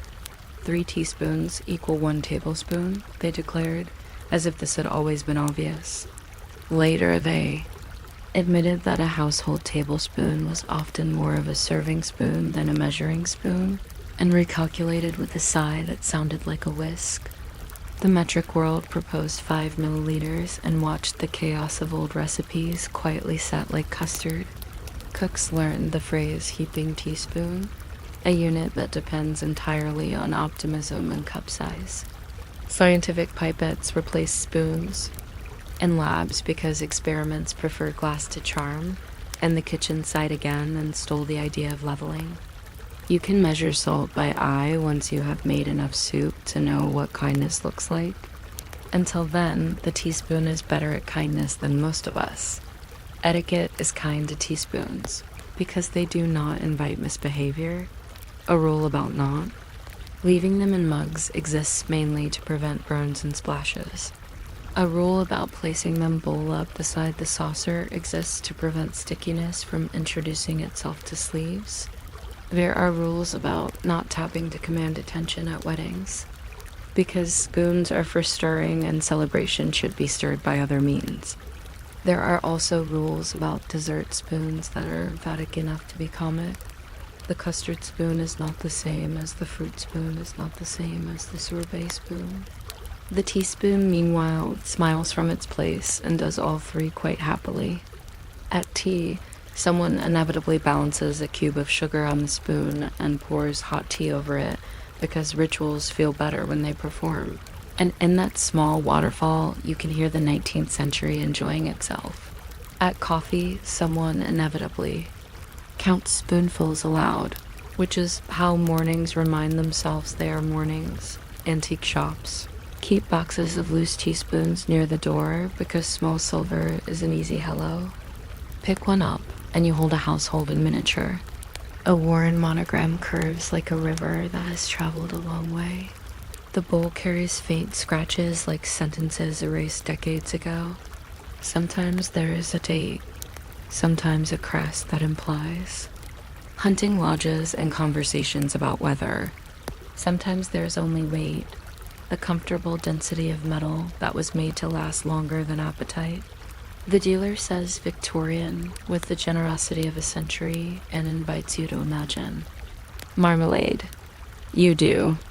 You also imagine the sound a spoon makes against a jar lid, that little bond of tin and table that means a day has started correctly. Of course, teaspoons go missing. They travel in lunchboxes, visit offices, form alliances with yogurt lids, and return months later with a chip in the bowl and a story no one will ever hear. Offices maintain drawers full of spoons acquired this way, a kind of urban coral reef. The spoons do not match. They share the common goal of coffee. In rental apartments, teaspoons multiply or dwindle in inverse ratio to roommates. Photographs, meant to sell apartments, always show a clean counter and never show the drawer where spoons are discovering democracy. Somewhere in a laundromat is a coin jar half full of teaspoons that fell out of bags and waited politely for claims that never came. Somewhere in a field is a spoon found by a metal detector, baffling proof that a picnic outlived its participants. The teaspoon's cousin, the measuring spoon set on its ring, likes to declare equivalencies with numbers stamped so deeply they outlast the finish. 1 teaspoon, 1/2, 1/4, sometimes 1/8, which is just a pinch with credentials. These are used by night bakers with headphones, by 11-year-olds who have decided that brownies are a sovereign nation, by people who read recipes, as if they were maps with safe harbors. The ring makes a chain that clatters into bowls at inconvenient angles. Cooks twist the spoons off individually and leave the ring to consider loyalty. Over time, the set loses a member. Either the teaspoon is missing because it was singled out for glory, or the half teaspoon is missing because it discovered it is twice as useful as respect would suggest. Replacement is rarely attempted. The set simply adapts, as families do, and everyone learns to measure halves of halves dot at the table. The teaspoon is a conversationalist. It rests and waits. When someone says something funny, it clinks by accident and joins the laughter. When someone says something difficult, it draws little circles in an empty cup, as if stirring could locate a missing word. It bites gently at the corner of cake and pretends this is not biting. It holds the last mouthful of soup the way fingers hold a secret. Its presence prevents awkwardness because hands like having something that is both permission and occupation. If you doubt this, take the teaspoons away and watch people who are not yet friends invent new jobs for their napkins. The spoon is better at friendship than Lynn Dot in travel. Teaspoons adapt easily to lightness. On trains, they arrive tied with napkins as a bundle, the sound of crockery tamed by motion. On airplanes, they turn into small, weightless ovals that ask very little of anyone. In cafes, they come with a receipt as if to guarantee that payment includes stirring. In hotel rooms, there is usually 1 teaspoon that lives beside a small kettle and believes in powdered everything. It is made of an alloy that endures boiling and loneliness. People come and go. The spoon continues to inhale instant coffee. It could be bitter about it. It chooses competence instead. Museums will show you notable spoons, the Viking ones with attitude, the Renaissance ones with saints for handles, the extravagant ones meant to remind soup who paid for the bowl butt. Rarely do they display the teaspoon that lived in a suburban kitchen for 30 years and survived the era of margarine. That spoon would be the more impressive artifact. It would tell you about Monday pasta on Wednesday, curry and the week. The jar of cloves fell off the top shelf and taught the house the limit of forgiveness. It would tell you how the drawer warped slightly in summer and how a human hand learns that warp the way a violinist learns a particular instrument's size. It would tell you that usefulness is a genre of love. The quiet genius of the teaspoon is that it creates proportion inside chaos. A little salt here so the stew remembers the sea. A little sugar there so the tomatoes remember the sun. A little vinegar that calms everyone by arguing briefly and then leaving. These are very small quantities with very large results, and the spoon accepts none of the praise. When it bends, because people sometimes pry lids with it, despite warnings from ancestors, it bends with a sigh and waits to be coaxed back across the knee. It is one of the few objects that improves with a little softness. The very slight curve becomes a conversation with the hand. Cutlery sets include it without trumpets. Shops stock it by the dozen, and somehow there are never enough. If you're drifting now, picture a late kitchen. A cup sits on a saucer, and inside the cup a teaspoon. Leans as if listening. Steam writes a sentence on the window and erases it politely. The clock in the other room declines to be relevant. Somewhere a refrigerator decides not to make a noise. You add honey with a spoon that knows the weight of light.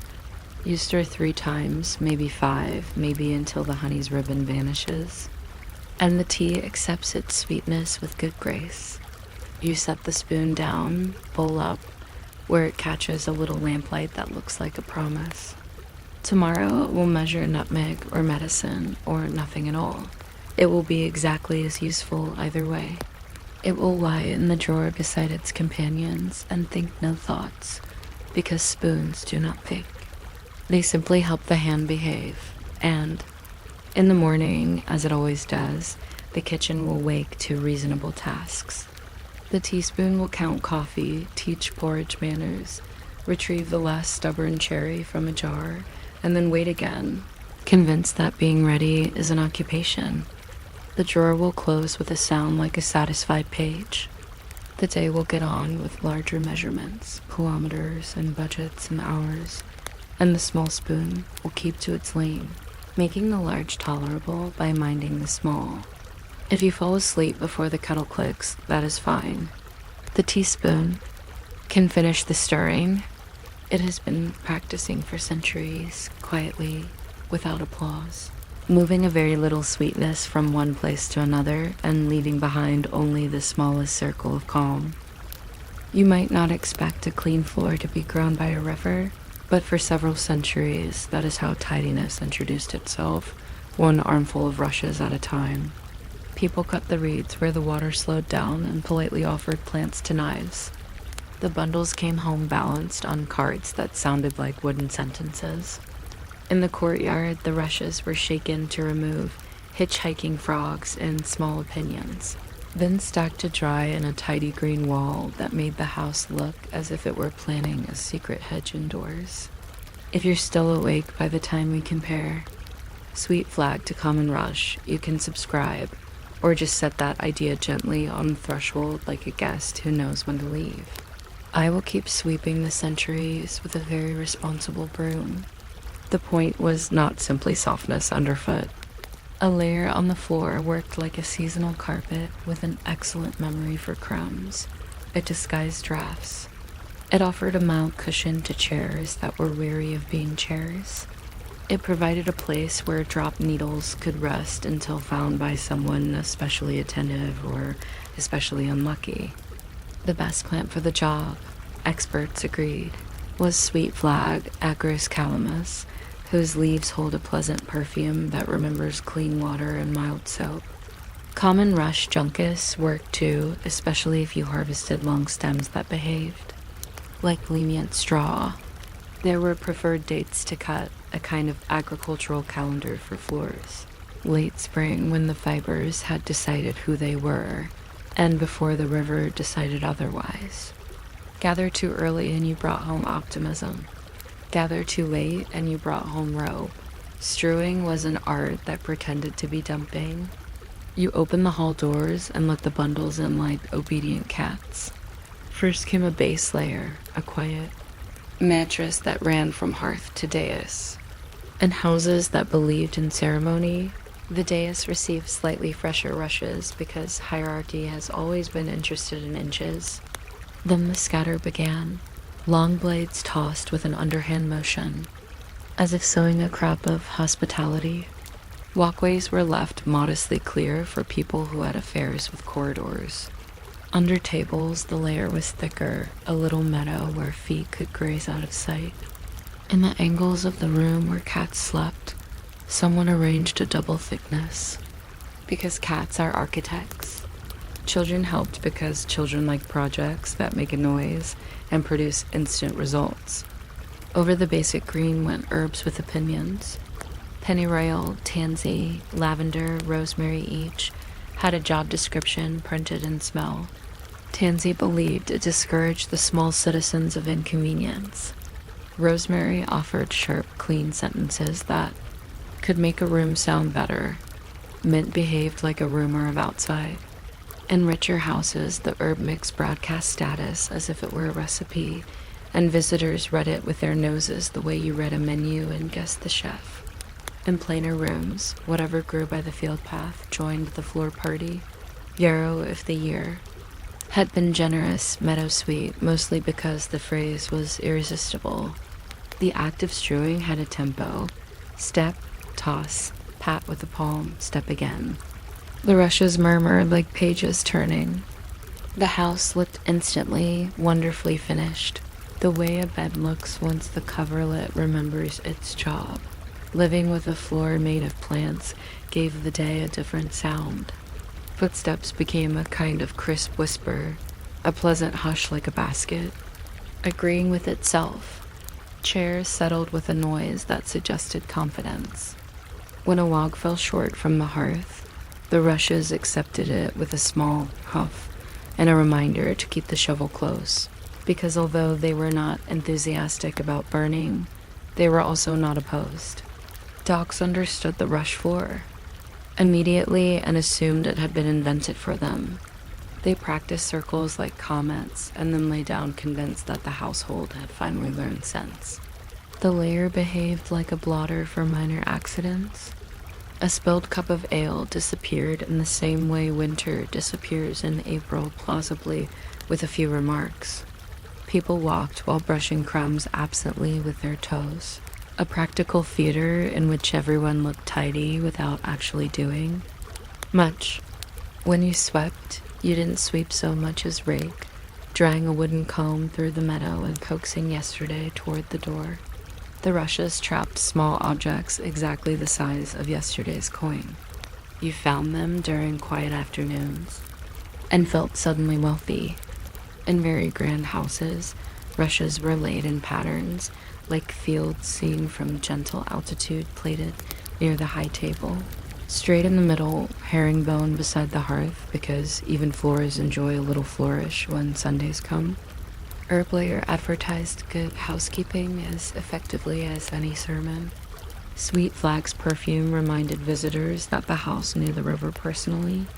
Tennessee and bold Tansy bragged of practical caution in the face of flies, which respected. Tansy less than the recipe promised, but enough to honor the effort. Pennyroyal whispered arguments to fleas that fleas mostly ignored, but at least listened to, and listening is a start. Rosemary visited again in winter when greenery pleased eyes that had been indoors too long. In some inventories you find the phrase strewing herbs the way you find candles or salt, basic inputs to civilization, stored in little baskets that made pantries smell like pharmacies in a good mood. On feast days, petals joined the floor, frivolous confetti that stuck to hems and followed guests home as souvenirs without expense. A bride walking across such a floor carried away a few rose memories among the rushes. Years later, a forgotten petal might appear when the layer was replaced, proof that moments know how to linger even when the floor politely goes on. Not every writer admired the practice. Erasmus, who never wasted a chance to admire cleanliness, even if he had to invent it, observed that rushes sometimes welcomed less welcome guests, a polite way of saying that. Where there is straw, there will be a conversation about mice, he recommended, changing the layer often enough to keep embarrassment uncommon. The advice landed with mixed results because rushes are heavy and people find reasons. City ordinances occasionally tried to schedule cleanliness as if it were a festival. Changings. By St. Michael, by Whitsun, by whatever date seemed compatible with municipal optimism. The rules ran like water downhill and pooled in exactly the houses that already obeyed. Elsewhere, floors stayed a little too historical. A good hearth helped. Heat discourages melancholy and moisture, and both are the allies of muddle. In winter, Rushes served as insulation, a quiet revolution underfoot that made cold evenings bearable with fewer complaints. In summer, when windows behaved as ventilators and gossip columns, the floor layer thinned until it became more gesture than carpet. It was a weather instrument in plant form. Servants knew the schedule better than records do. They learned where the layer wore thin first beside the bread table, at the head of the stairs, in the corner where someone always forgot the water bucket. They patched with discreet handfuls. The way a careful hostess patches conversation with a new topic. They knew how to lift the old stuff without turning a room into a diagram of history. Rakes, baskets, careful steps, windows open, a rhythm like threshing. The discarded rushes went to the midden and improved the village in a general way by consenting to become future soil. But sometimes the layer shifted when it shouldn't, and a familiar dip made a familiar ankle twist. You can measure a household by which corners are dangerous to people who daydream. A wise family placed low stools like punctuation marks around the hearth, so the floor knew where to take a breath. The practice followed people across social borders with minor changes in accent. In manor houses, the layer was unapologetically thick, a boot's worth, enough to make footprints interesting. In smaller homes, it was what you could afford to carry, which might be 2 armfuls and a good intention. Inns learned to refresh the main room on market day, and to ignore the private rooms until a traveler with opinions appeared. Monasteries included strewing in their domestic cycles for feast and fast alike, adding herbs at industrious intervals, while the rural minded the hours. Churches scattered greenery for high days. Rush-bearing processions delivered fresh cuttings to naves, where feet would parade before resting again. Children carried bundles like banners. The parish smelled briefly of distant meadows. Floorboards told stories in crackle and hush. In the north of England, the custom survived as ceremony long after drapery and carpet took over rush-bearing. As a festival with ribbons and wheels, a tidy reminder that even old chores become festivals if someone remembers to bring cake. Decline came the way it usually does. Slowly, during weather, carpets decided to be practical instead of hereditary. Matting made of plaited straw or imported coir learned to lie flat and be swept like arithmetic. Floorcloths painted canvas with geometric ambitions offered wipeable elegance to people who liked fruit painted under chairs. Brooms improved, mastering the art of talking to corners. Houses that had learned to ventilate began to like showing off their floorboards, which looked suddenly handsome once shyness departed. Yet rushes did not vanish entirely. In country kitchens, straw lingered near thresholds because boots are persuasive. In dairies, clean reeds laid underfoot could demand tidiness with their green logic. In certain cottages, a sprig or 2 of mint still went to the floor in spring because tradition keeps a pocket full of small privileges. Even today, you can find grocers strewing lavender on counters at midsummer because the nose believes in holidays more than the brain does. The history of rushes is, in another light, the history of inside and outside negotiating terms. A meadow is invited indoors and learns to behave. The house becomes briefly seasonal under its own roof. Guests carry a little garden away on their solace, delivering leaves to lanes like postcards left under doors. A winter fire complains less because the floor cares.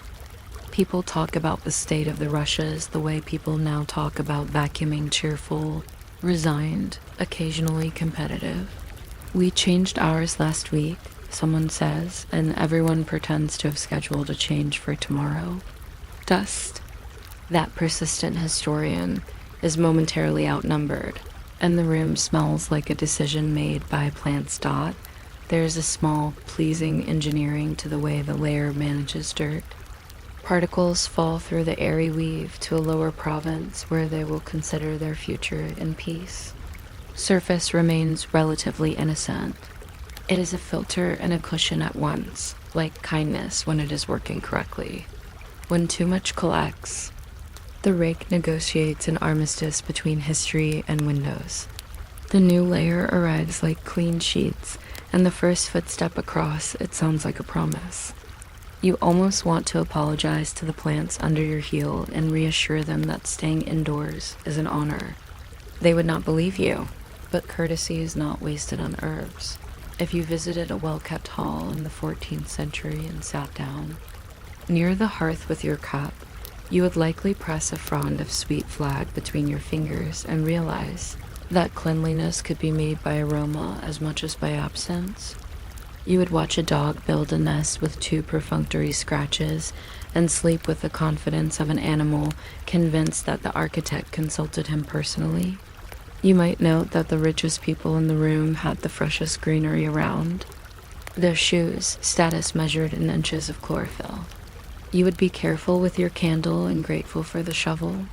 You would see a girl carry a small basket of herbs, like an altar, and scatter them with the attention of someone placing commas. You might look into a side room where the layer had been less recently encouraged, and conclude that schedules exist for reasons. Then you would forget the floor entirely, the way people always forget whatever quietly does its job, until your eye fell on the threshold and you saw the old Russia's waiting outside on a wheelbarrow like yesterday's news and greened up much later.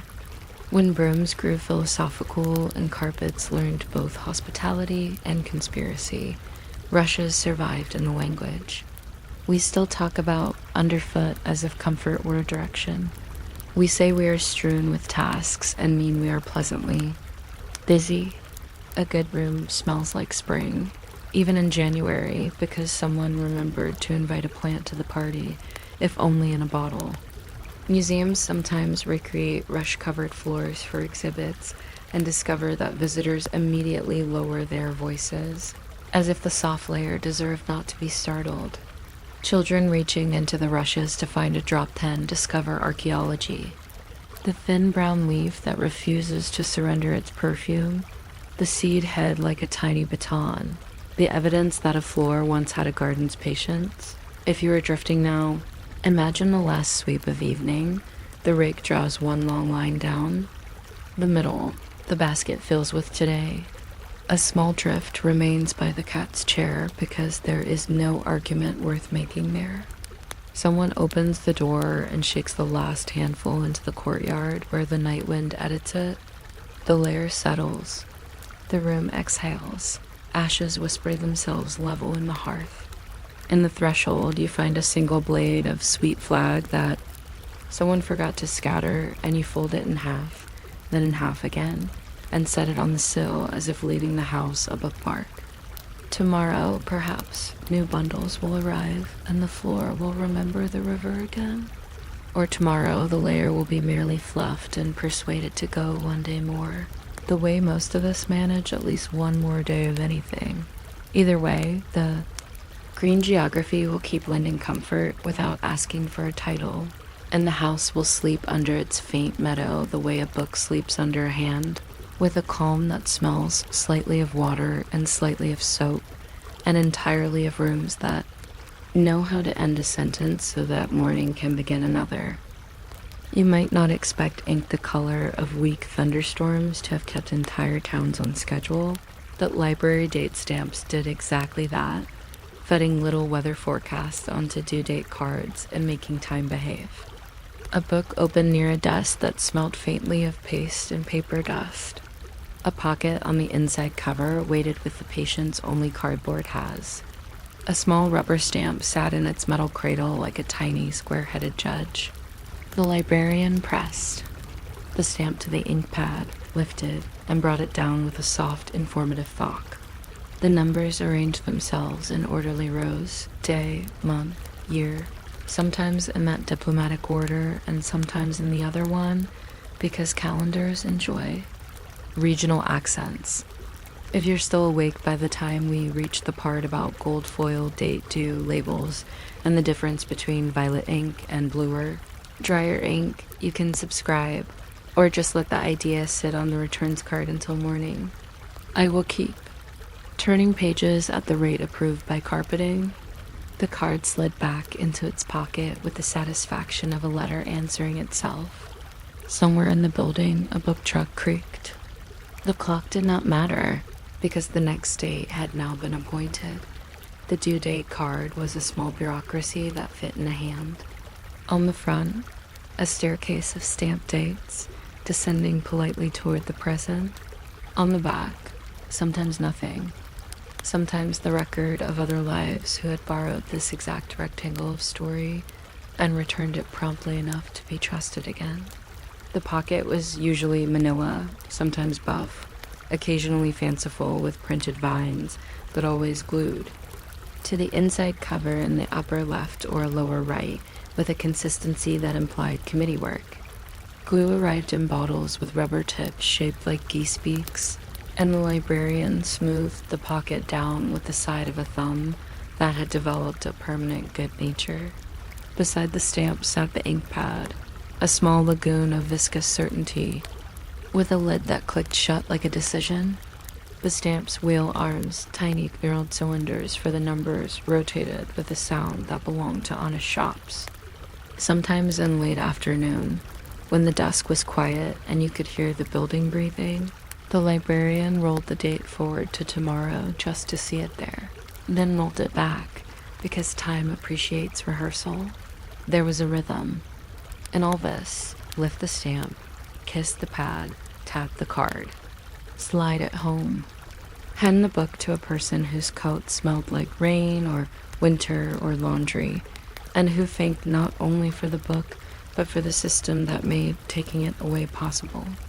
Borrowers carried their library cards, thin, nearly immortal rectangles, of cardboard, sometimes in wallets, sometimes in envelopes, sometimes wrapped with a rubber band around their hopes. The signature line on the back looked like a shy legal document. Some desks had a small metal imprinter that swiped the borrower's number onto a charged slip with a clamp and a scraping sound, as if paper were remembering the moment more deeply. A date stamp worked like punctuation, one thok to end a transaction, one softer thok to begin the next.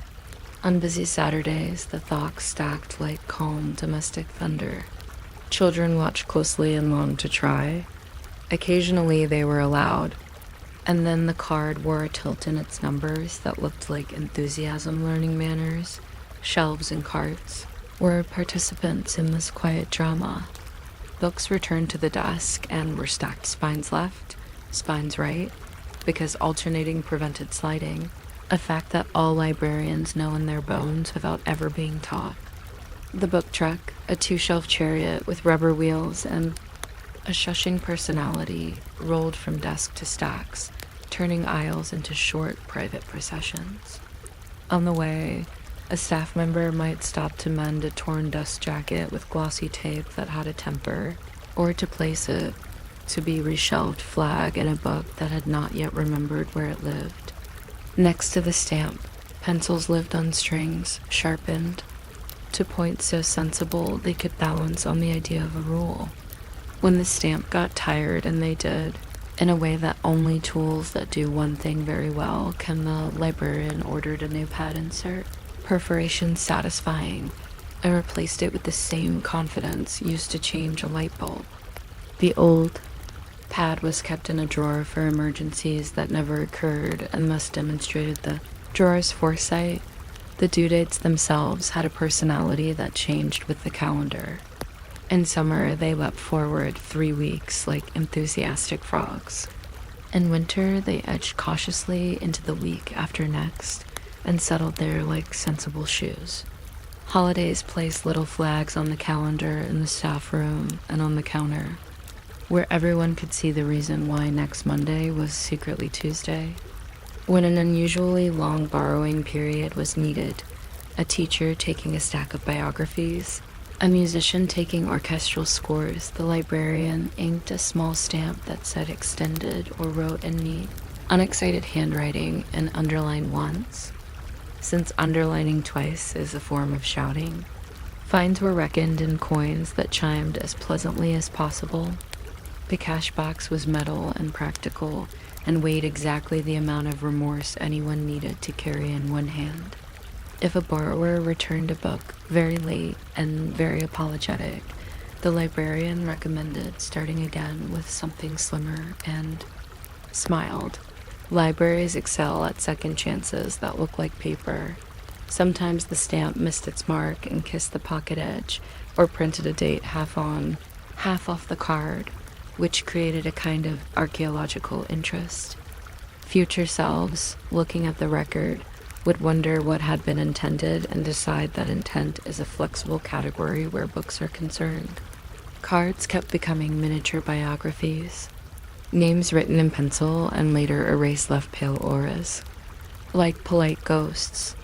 A favorite book, certain mysteries, certain dog stories, certain histories of places that continue to exist were cards nearly exhausted by latter dates, and the librarian eventually attached a fresh card on top of the first, which had become a fossil deserving respect.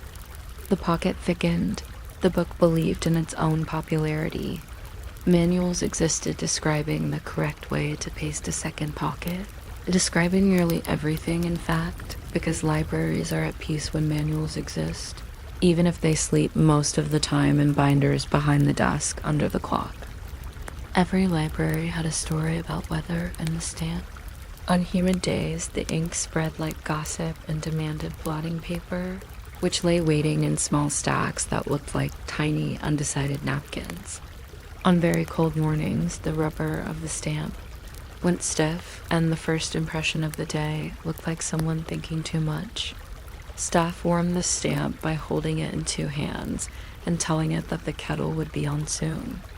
When the power failed during a storm, the desk carried on by daylight, and the date stamp felt proud. It had never relied on electricity to make a point. In towns where the power failed often, people grew more loyal to paper because paper has never failed anyone quietly. The sound of the stamp in such moments was comfort with corners. Margins of the system had their own tiny devices. Little blue slips for books on hold, poking from top edges like flags that claimed futures. Property of stamps for end papers. A larger cousin to the date stamp, declaring the name of the institution with a self-esteem that nevertheless remained polite. Do not reshelve. Please return to desk. Bookmarks that saved staff from searching for books that had learned to hide. Evidence tapes that dissolved when wet, earnest little innovations that mostly served to make dissolving a category. Somewhere on the desk lived a bottle of correction fluid used for nothing anyone could recall, alongside a box of paper clips that encouraged polygamy among sheets of paper. The date stamp did not judge. It nodded to them all, then talked on. Quiet jokes existed too because libraries understand the value of indoor humor. A staff member would set the stamp to a far future date on April 1st and watch the panic turn to amusement, then to a teachable moment about how time works in public buildings. The ink pad would be labeled black in neatly typed letters.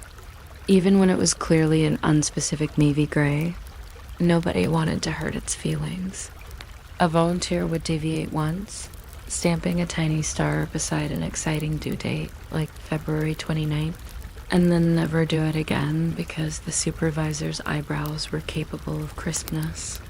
The stamp itself sometimes picked up lint and decorated the numbers with a beard for half a day, until someone wiped it with a tissue and told it to pull itself together. After closing, when the building sighed and the evening staff shelved the last wanderers, the stamp slept in its cradle like a tool successfully convinced that it had done enough. BARCODEs arrived with all the confidence of newness. And lizards began to do a kind of red arithmetic on labels that curled just a little at the edges because labels take winter personally.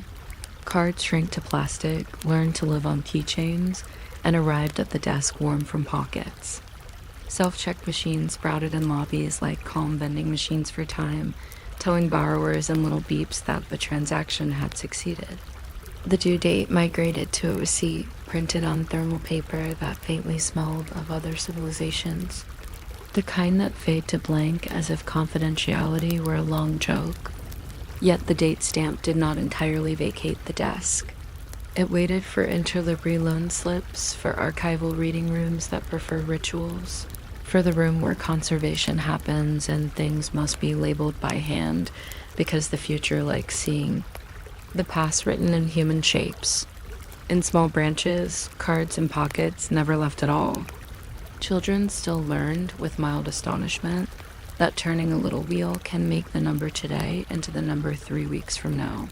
The due date card carried social history and fingerprints. One corner bent more than the others were people. Hooked it to pull. The edges took on a mild gloss from years of being touched by hands that had been recently washed and hands that had been recently gardening. The handwriting on the borrower card at registration came in gestures, slow, careful script from someone who wanted to be tattooed by literacy. Fast, neat bank handwriting that always knew which date format the desk preferred. Block letters from a person who had not taken pen in hand for months and now felt as if they were using a new device. The desk noticed everything and judged none of it. The stamp judged nothing whatsoever. It simply made facts legible, and if facts are kind, the world feels kinder. Fines, which are not exciting and should never attempt to be, produce the light economics of circulation. It was never about the money, not really. It was about returning books to people who were waiting with cups of tea at specific tables. Staff said it's just 50 cents in a way that meant the library would like the book back more than it wants the 50 cents, but that also the 50 cents is an admission fee to forgiveness. People paid with quarters that remembered parking meters and with bills that had learned to be folded precisely. The cash box kept its own hours and its own tone of voice. It never once said, "I told you so." Many libraries had a fine amnesty day where canned food stood in for currency, and the stamp worked extra hours gallantly, the sound of a community negotiating with itself and finding this agreeable. There was, and is, a particular sound when a stack of books is stamped in quick succession. It's a measured rhythm with a click of wheels sometimes between, a music that tells you someone is starting a project or a season, or a lovely misunderstanding with Russian novelists. A whole reading list can fit into a synchrony of thoughts. The person on the far side of the counter hears it and thinks of afternoons as yet unlived. The person on the near side hears it and thinks of shelving as yet unattempted. Both are correct. Through the window, rain invents excuses for staying indoors. Above, the fluorescent lights go a little tired as twilight practices itself. The ink pad, knowing none of this, just keeps being generous. Even the furniture cooperates. The desk surface where stamping happens is slightly lower, because wrists prefer not to be dramatic. The edge of the desk has a tiny nick where the metal base of the stamp has tapped 2,000 times. A small shelf below holds spare cards in packets wrapped in paper that makes nice noises, the audible cousin of new book smell. Another shelf holds a tray of worn erasers that have not been legally allowed near cards in years but refuse to leave, and a jar of rubber bands that behave. As immigrants, constantly joining and constantly departing, the stamp sits center stage but takes no bows. It wears its numbers like a sensible coat, buttoned all the way up dot if you wander into a close stack at night, forgive the thought. We are only visiting calmly, you will find the paper world keeping quiet promises. Volumes stand in order, trusting. They're neighbors. A penciled shelf mark on a flyleaf makes a case for continuity. A brittle pamphlet remembers a meeting from 1929, in a room where someone took notes legibly because that is what one did. Somewhere a wooden drawer of catalog cards. Restos retired from active service, the cards crisp as dried leaves and twice as determined. If you slide one out, It speaks address and author with the authority of a neighborhood gossip who never lies. In the corner, a small stamp sits on a utility table near the door, waiting for nothing and everything. If you are drifting now, imagine the last patron of the day approaching the desk with a book that has made up its mind about being loved. The librarian rotates the little wheels click-click to tomorrow because the clock has just crossed into it without telling anyone. The stamp touches the pad, then the card, and leaves behind numbers that will age nicely. The book goes into a cloth bag with a cherry print, or under an arm with an umbrella, or into a bicycle basket that gently complains. The building's doors close with a rubbered hush. In the stillness afterward, the stamp is wiped once with a damp cloth because tools appreciate care when they are about to rest. The lights dim imaginary sympathy. Outside, the street forgets. It even has a library until morning, and morning will forgive this easily dot tomorrow. The lid of the ink pad will open like a small book, and the stamp will take up its little duty again. People will ask for books they cannot remember the title of, which is an art form, and they will be answered by knowing glances and a description that begins, "Blue cover, there is a dog." Children will announce their names louder than necessary, and receive cards as official as passports to make believe. Someone will return a volume with a pie recipe bookmarked in pencil and be thanked as if for a rare donation. And amid all of it, the date stamp will go on, marking time in squares, measuring borrowing in a way clocks can't manage, putting tidy numerals on the small agreements that hold a reading world together. If sleep finds you before the wheels finish, turn into the right month, that's fine. The stamp can keep count. It has been practicing for a century and is unlikely to run out of numbers soon. You might not expect gravity to need assistance, but offices once hired them in glass, stone and metal, and called them paperweights. Their job description was short and loyal. Stay where you are. Persuade paper to do the same. On a desk by an open window, the morning draft would begin its usual audition for chaos, and a quiet dome would make a soft argument for order. That was often enough. The earliest paperweights were not yet grand, just obliging objects promoted from other.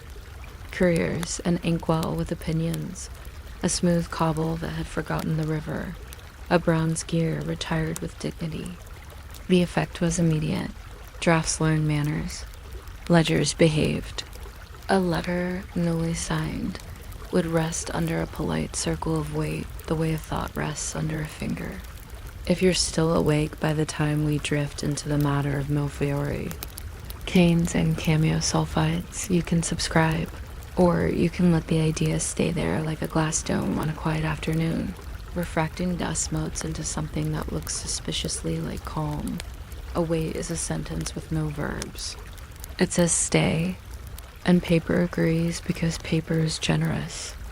In the first half of the 19th century, an accident of beauty happened in the service of this small command. Glassworkers in France and Italy had been making decorative canes thin rods, patterned through their length like candy with graduate degrees. Someone bundled slices of these canes together, fused them in clear crystal, and discovered that order can bloom under pressure. The little flowers and stars, Millefiori, 1,000 flowers settled into a dome that magnified them, like admiration. Factories with gracious names, St. Louis, Clichy, Baccarat began to produce weights that turned paper management into bouquet management. Some centers held silhouettes called sulfides, tiny white portraits sealed in glass like coins obedient to time. Lampwork artists with tweezers and heat and the patience of people who enjoy gardens in winter made roses and doves and the occasional salamander. The desk, which had never asked to be decorated, found itself approving. A good weight feels heavier than it looks, as if gravity had signed a contract inside it. The base is ground flat. The dome lifts slightly at the edge, a gesture of kindness toward fingers. On a sunny day, a weight throws a small moon of light onto the blotter and pretends not to notice. On cloudy days, it keeps the desk from thinking about weather. Offices then were places where paper did exercises. Ledgers squared themselves into columns, ruled lines marching like polite soldiers. Correspondents traveled under wax and twine and came to rest in piles that wanted to become histories. The paperweight supervised without comment. There were advertisements and trade catalogs for weights shaped like anvils and turtles and clasped hands, because symbolism is only a form of paperwork. There were promotional weights from gas companies and piano dealers, heavy sincerity stamped, into metal crescents. Bankers favored brass discs, the color of certainty. Lawyers kept domes with flowers that soothed the idea of law into something that smelled like a garden. People used what was near a fossil stolen from the museum of a beach, a hinge that had retired to hobbies, a lump of iron once part of a ship, and therefore experienced in winds. Sometimes an ink blot became an abstract work under a clear dome, trapped forever in the act of drawing, and the desk enjoyed owning a small museum to itself. The quiet choreography of a wait's day began before the letter was fully cool. Fold, seal, stamp, and then, while the address dried into its better self, lower the glass. The wait did not rush. It preferred to arrive like a thought that takes the last chair and fits perfectly. On busy mornings, the wait would move from pile to pile, keeping the urgent and the solved. The clerk's hand learned the small lift, the calming slide. The only sound was the delicate click of glass against wood, a comma in a whisper. Paperweights acted also as advisors to lists, keeping them from performing dramatic escapes while the telephone. That excitable newcomer tried to make every conversation a sprint. In the afternoon, when the office felt like a long paragraph, with too many commas, the dome could be turned a quarter turn to see the pattern shift and become the same. Turning is not necessary, but it is a recognized technique for remaining human. At some point, someone noticed that a glass dome could double as a magnifier. The way people discover that a friend who is good at one thing is secretly good at another. The paperweight leaned over figures and made small numbers braver. Watchmakers used heavier weights because watches reason in springs and prefer gravity to have convictions. Printers used flat irons as improvised weights, which is a reminder that tools often live second lives. School teachers kept book pressing stones on their desks, interesting rocks that kept permission slips from imitating kites. In every setting, the weight performed the same modest favor. It returned paper to earth, which is all gravity has ever asked, and it did so with a steadiness that suggests character. There were, of course, more fanciful contraptions. A few weights hid tiny thermometers or compasses, because gadgets follow glass the way cats follow boxes. Some enclosed pictures printed on silk, floating like ship sails under still water. A handful of engineers made mechanical weights with spring-loaded clips that could bite a sheath and look like eager insects. These devices worked, but did not understand dignity. The best weights are quiet the way good manners are quiet. They do not pinch. They do not announce. They introduce pressure and then withdraw into clarity. Every office has learned at least once that the round ones roll if annoyed. After this, people buy rubber rings that sit discreetly beneath, small. Halos that keep faith with friction. The halo inventors were merely formalizing what someone had done with a washer and patience long ago.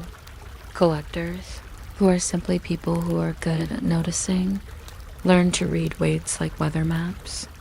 A certain green told of one furnace, a crispness at the edge told of another. The canes arranged themselves into initials, dates, and sometimes puzzles. The ground inside could be white like snow, blue like sensible skies, or clear as if the flowers were practicing suspensions.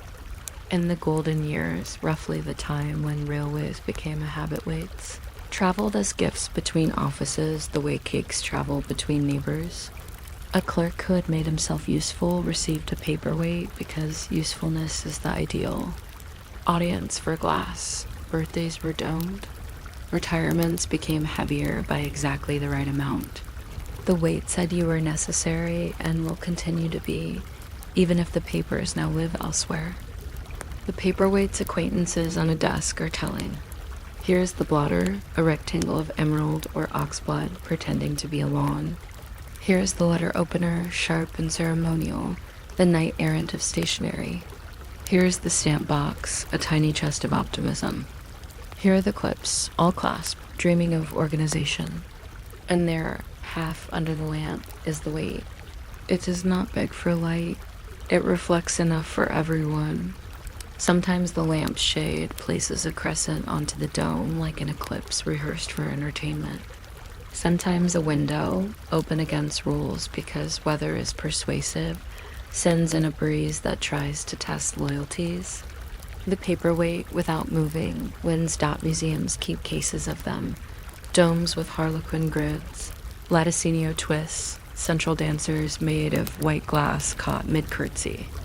Visitors put their hands behind their backs and lean in very slightly, which is the correct way to look at anything small that once lived on a desk. The labels speak of factories and dates. The people speak of grandparents and the smell of old. Blotters, everyone speaks more quietly than the room requires. The weights themselves are polite to be observed after such work. They sit in light that never changes and think about windows that did. A museum guard may admit, if asked kindly, that the favorite is a small weight with a simple daisy, because daisies have democratic charisma, and because simplicity is beloved in rooms that often display ambition. Not every weight is glass. There are horseshoes mounted to little plinths, iron with a tempered memory of gallop. There are graphite ingots softened by fingers until the top looks like a river stone that understands pencils. There are polished nuts and bolts from bridges and machines, heavy metals of industry that keep estimates from fleeing the drafting table. There are wooden blocks cut from ship timbers, each not a map, each scar a story. There are paperweights that are simply papers stapled to heavier papers, provisional arrangements done with a sigh and a deadline. The requirement is only weight and willingness. A weight is never too proud to be improvised. If you look closely at a desk that believes in paperweights, you will probably see circles imprinted on the blotter, faint halos where the dome often rests. The circles are calendars of sorts. But left ring is for things to be mailed, the right for things to be decided, the center for issues that need to be admired face down until they behave. The person at the desk may be aware of this geography or may simply have learned it by walking through days. A single weight moves among these rings and becomes, without trying, a compass. When the day has misbehaved, the weight returns to its corner like a musician putting the instrument in the case with a hand that forgives. Someone somewhere uses a paperweight to flatten flowers. It is inefficient and entirely appropriate.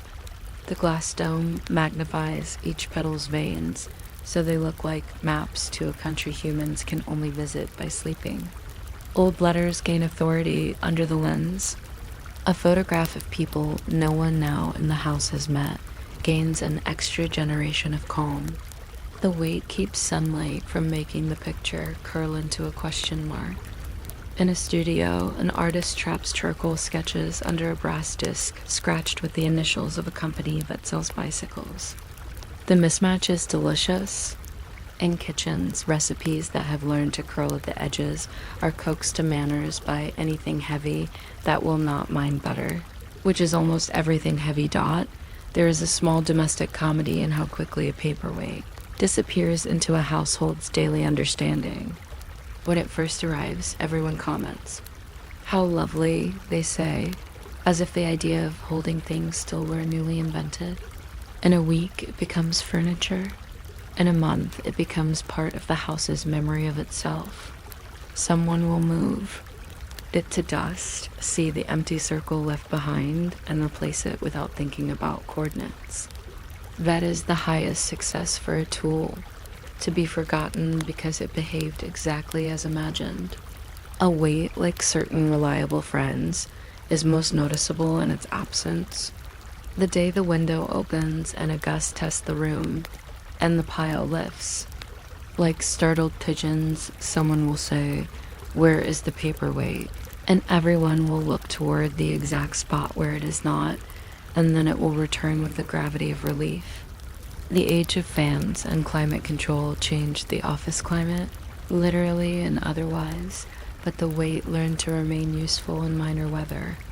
It began to hold down maps on car hoods and patterns on sewing cables and corners of puzzles that had ambitions. In studios, it kept plans from drifting into coffee. In libraries that still type labels by hand, a weight quiets the strip of paper while the keys make their little thunder. On a kitchen counter, it pinches a recipe beside a mixing bowl that chooses to be enthusiastic. On a nightstand, it presses a note to the surface like a leaf to a pond, and promises that the morning will not forget. This is an arrogant promise, and yet it often comes true. Paperweights lie well for the benefit of time. Once in a while you find one in a thrift shop, wedged between saucers and a teapot that remembers limes. It has a nick on the base and a flower within that still blooms for anyone willing to look 6 inches. The price is modest. The power is not. You bring it home and it looks suddenly familiar on your desk, as if it has been waiting to finish the sentence the room began. You promise not to drop it when you dust. It promises to hold a postcard from a city you share with your past. The bargain requires no ink. A long ago ledger and a long from now list shake hands under glass dot. There were river pebbles selected for. Their complacency, desk-sized cobbles that have known the pleasure of being touched into gloss. The world makes such paperweights in the same way it makes pillows, slowly, with water and patience. A pebble holds a letter with the exact weight of a quiet yes. Someone in an office once wrote a contract under a stone that had been a doorstop, and later a friend, and both the contract and the friendship worked out acceptably, which is about as much as anyone can ask of geology. Under certain circumstances, a slice of geode joins the conversation and purple or blue to seriousness, reminding totals that joy can be found within boring rocks. There is a family of weights with snow domes for cousins, tiny glass worlds that hold blizzards on demand. Shake, and the glitter rises sacramentally, then falls on a city that resists weather and enjoys ritual. They are not paperweights, though many have tried. They do not weigh much or often, but they speak the same language, moments under glass, calm as an agreement. Beside them, the true weight returns to its post and pretends not to have noticed the sparkle. It knows that its job is the opposite of flurry. It believes passionately in settling. If you are drifting, picture the late desk of a contented day. A few papers remain to be tomorrow. The lamp is a small moon with a good reading ethic. The window is cracked to let in the idea of air. The weight sits on a folded letter that will be easy in the morning. Dust floats in the cone of light like unambitious snow. The dome throws a tiny ellipse of brightness onto the wood, a sober halo for things that have earned it. Somewhere down the hall, a clock thinks about announcing itself and decides not to. A drawer closes with a sound like a well-behaved paragraph. The weight, which has been in the same place long enough to feel it is correct, will stay there now as the building decides to be night dot in the morning. An envelope will ask the weight to move for a moment and then return. A breeze will test the window's argument and be contradicted. A bell will pretend to matter more than the note beneath and be persuaded by gravity to be patient. The weight will stand guard during an unexciting phone call, practice focusing sunlight into small oceans, and help a bookmark remember where the afternoon should resume. If you leave the room for tea, it will continue its duties without missing you, and if you come back, It will not make conversation about how dark it is getting, because tools are famously good at not complaining about the weather. You might lift it once just to feel the pleasing resistance, that little handshake with certainty, and then put it back exactly where it was. There are objects that make a day louder: phones, alarms, urgent cups, and there are objects that make a day quieter. Paperweights belong to the latter kind. They invite the hand to rest without asking for speed or cleverness. They approve of lists without judging them. They remind paper that its destiny is legibility, not flight. And even when the desk is cleared and the calendar is electronic and the weather obeys vents, the small dome still knows what it knew in the open window, century, that a single point of stillness can organize a surprising radius of calm. If sleep arrives before the lamp clicks off, that is fine. The paperweight can keep watch. It is practiced in every alphabet at afternoon, across ledgers and letters and unmailed postcards, holding down a corner of the day so lightly and so surely that nothing unimportant escapes and nothing important needs to run.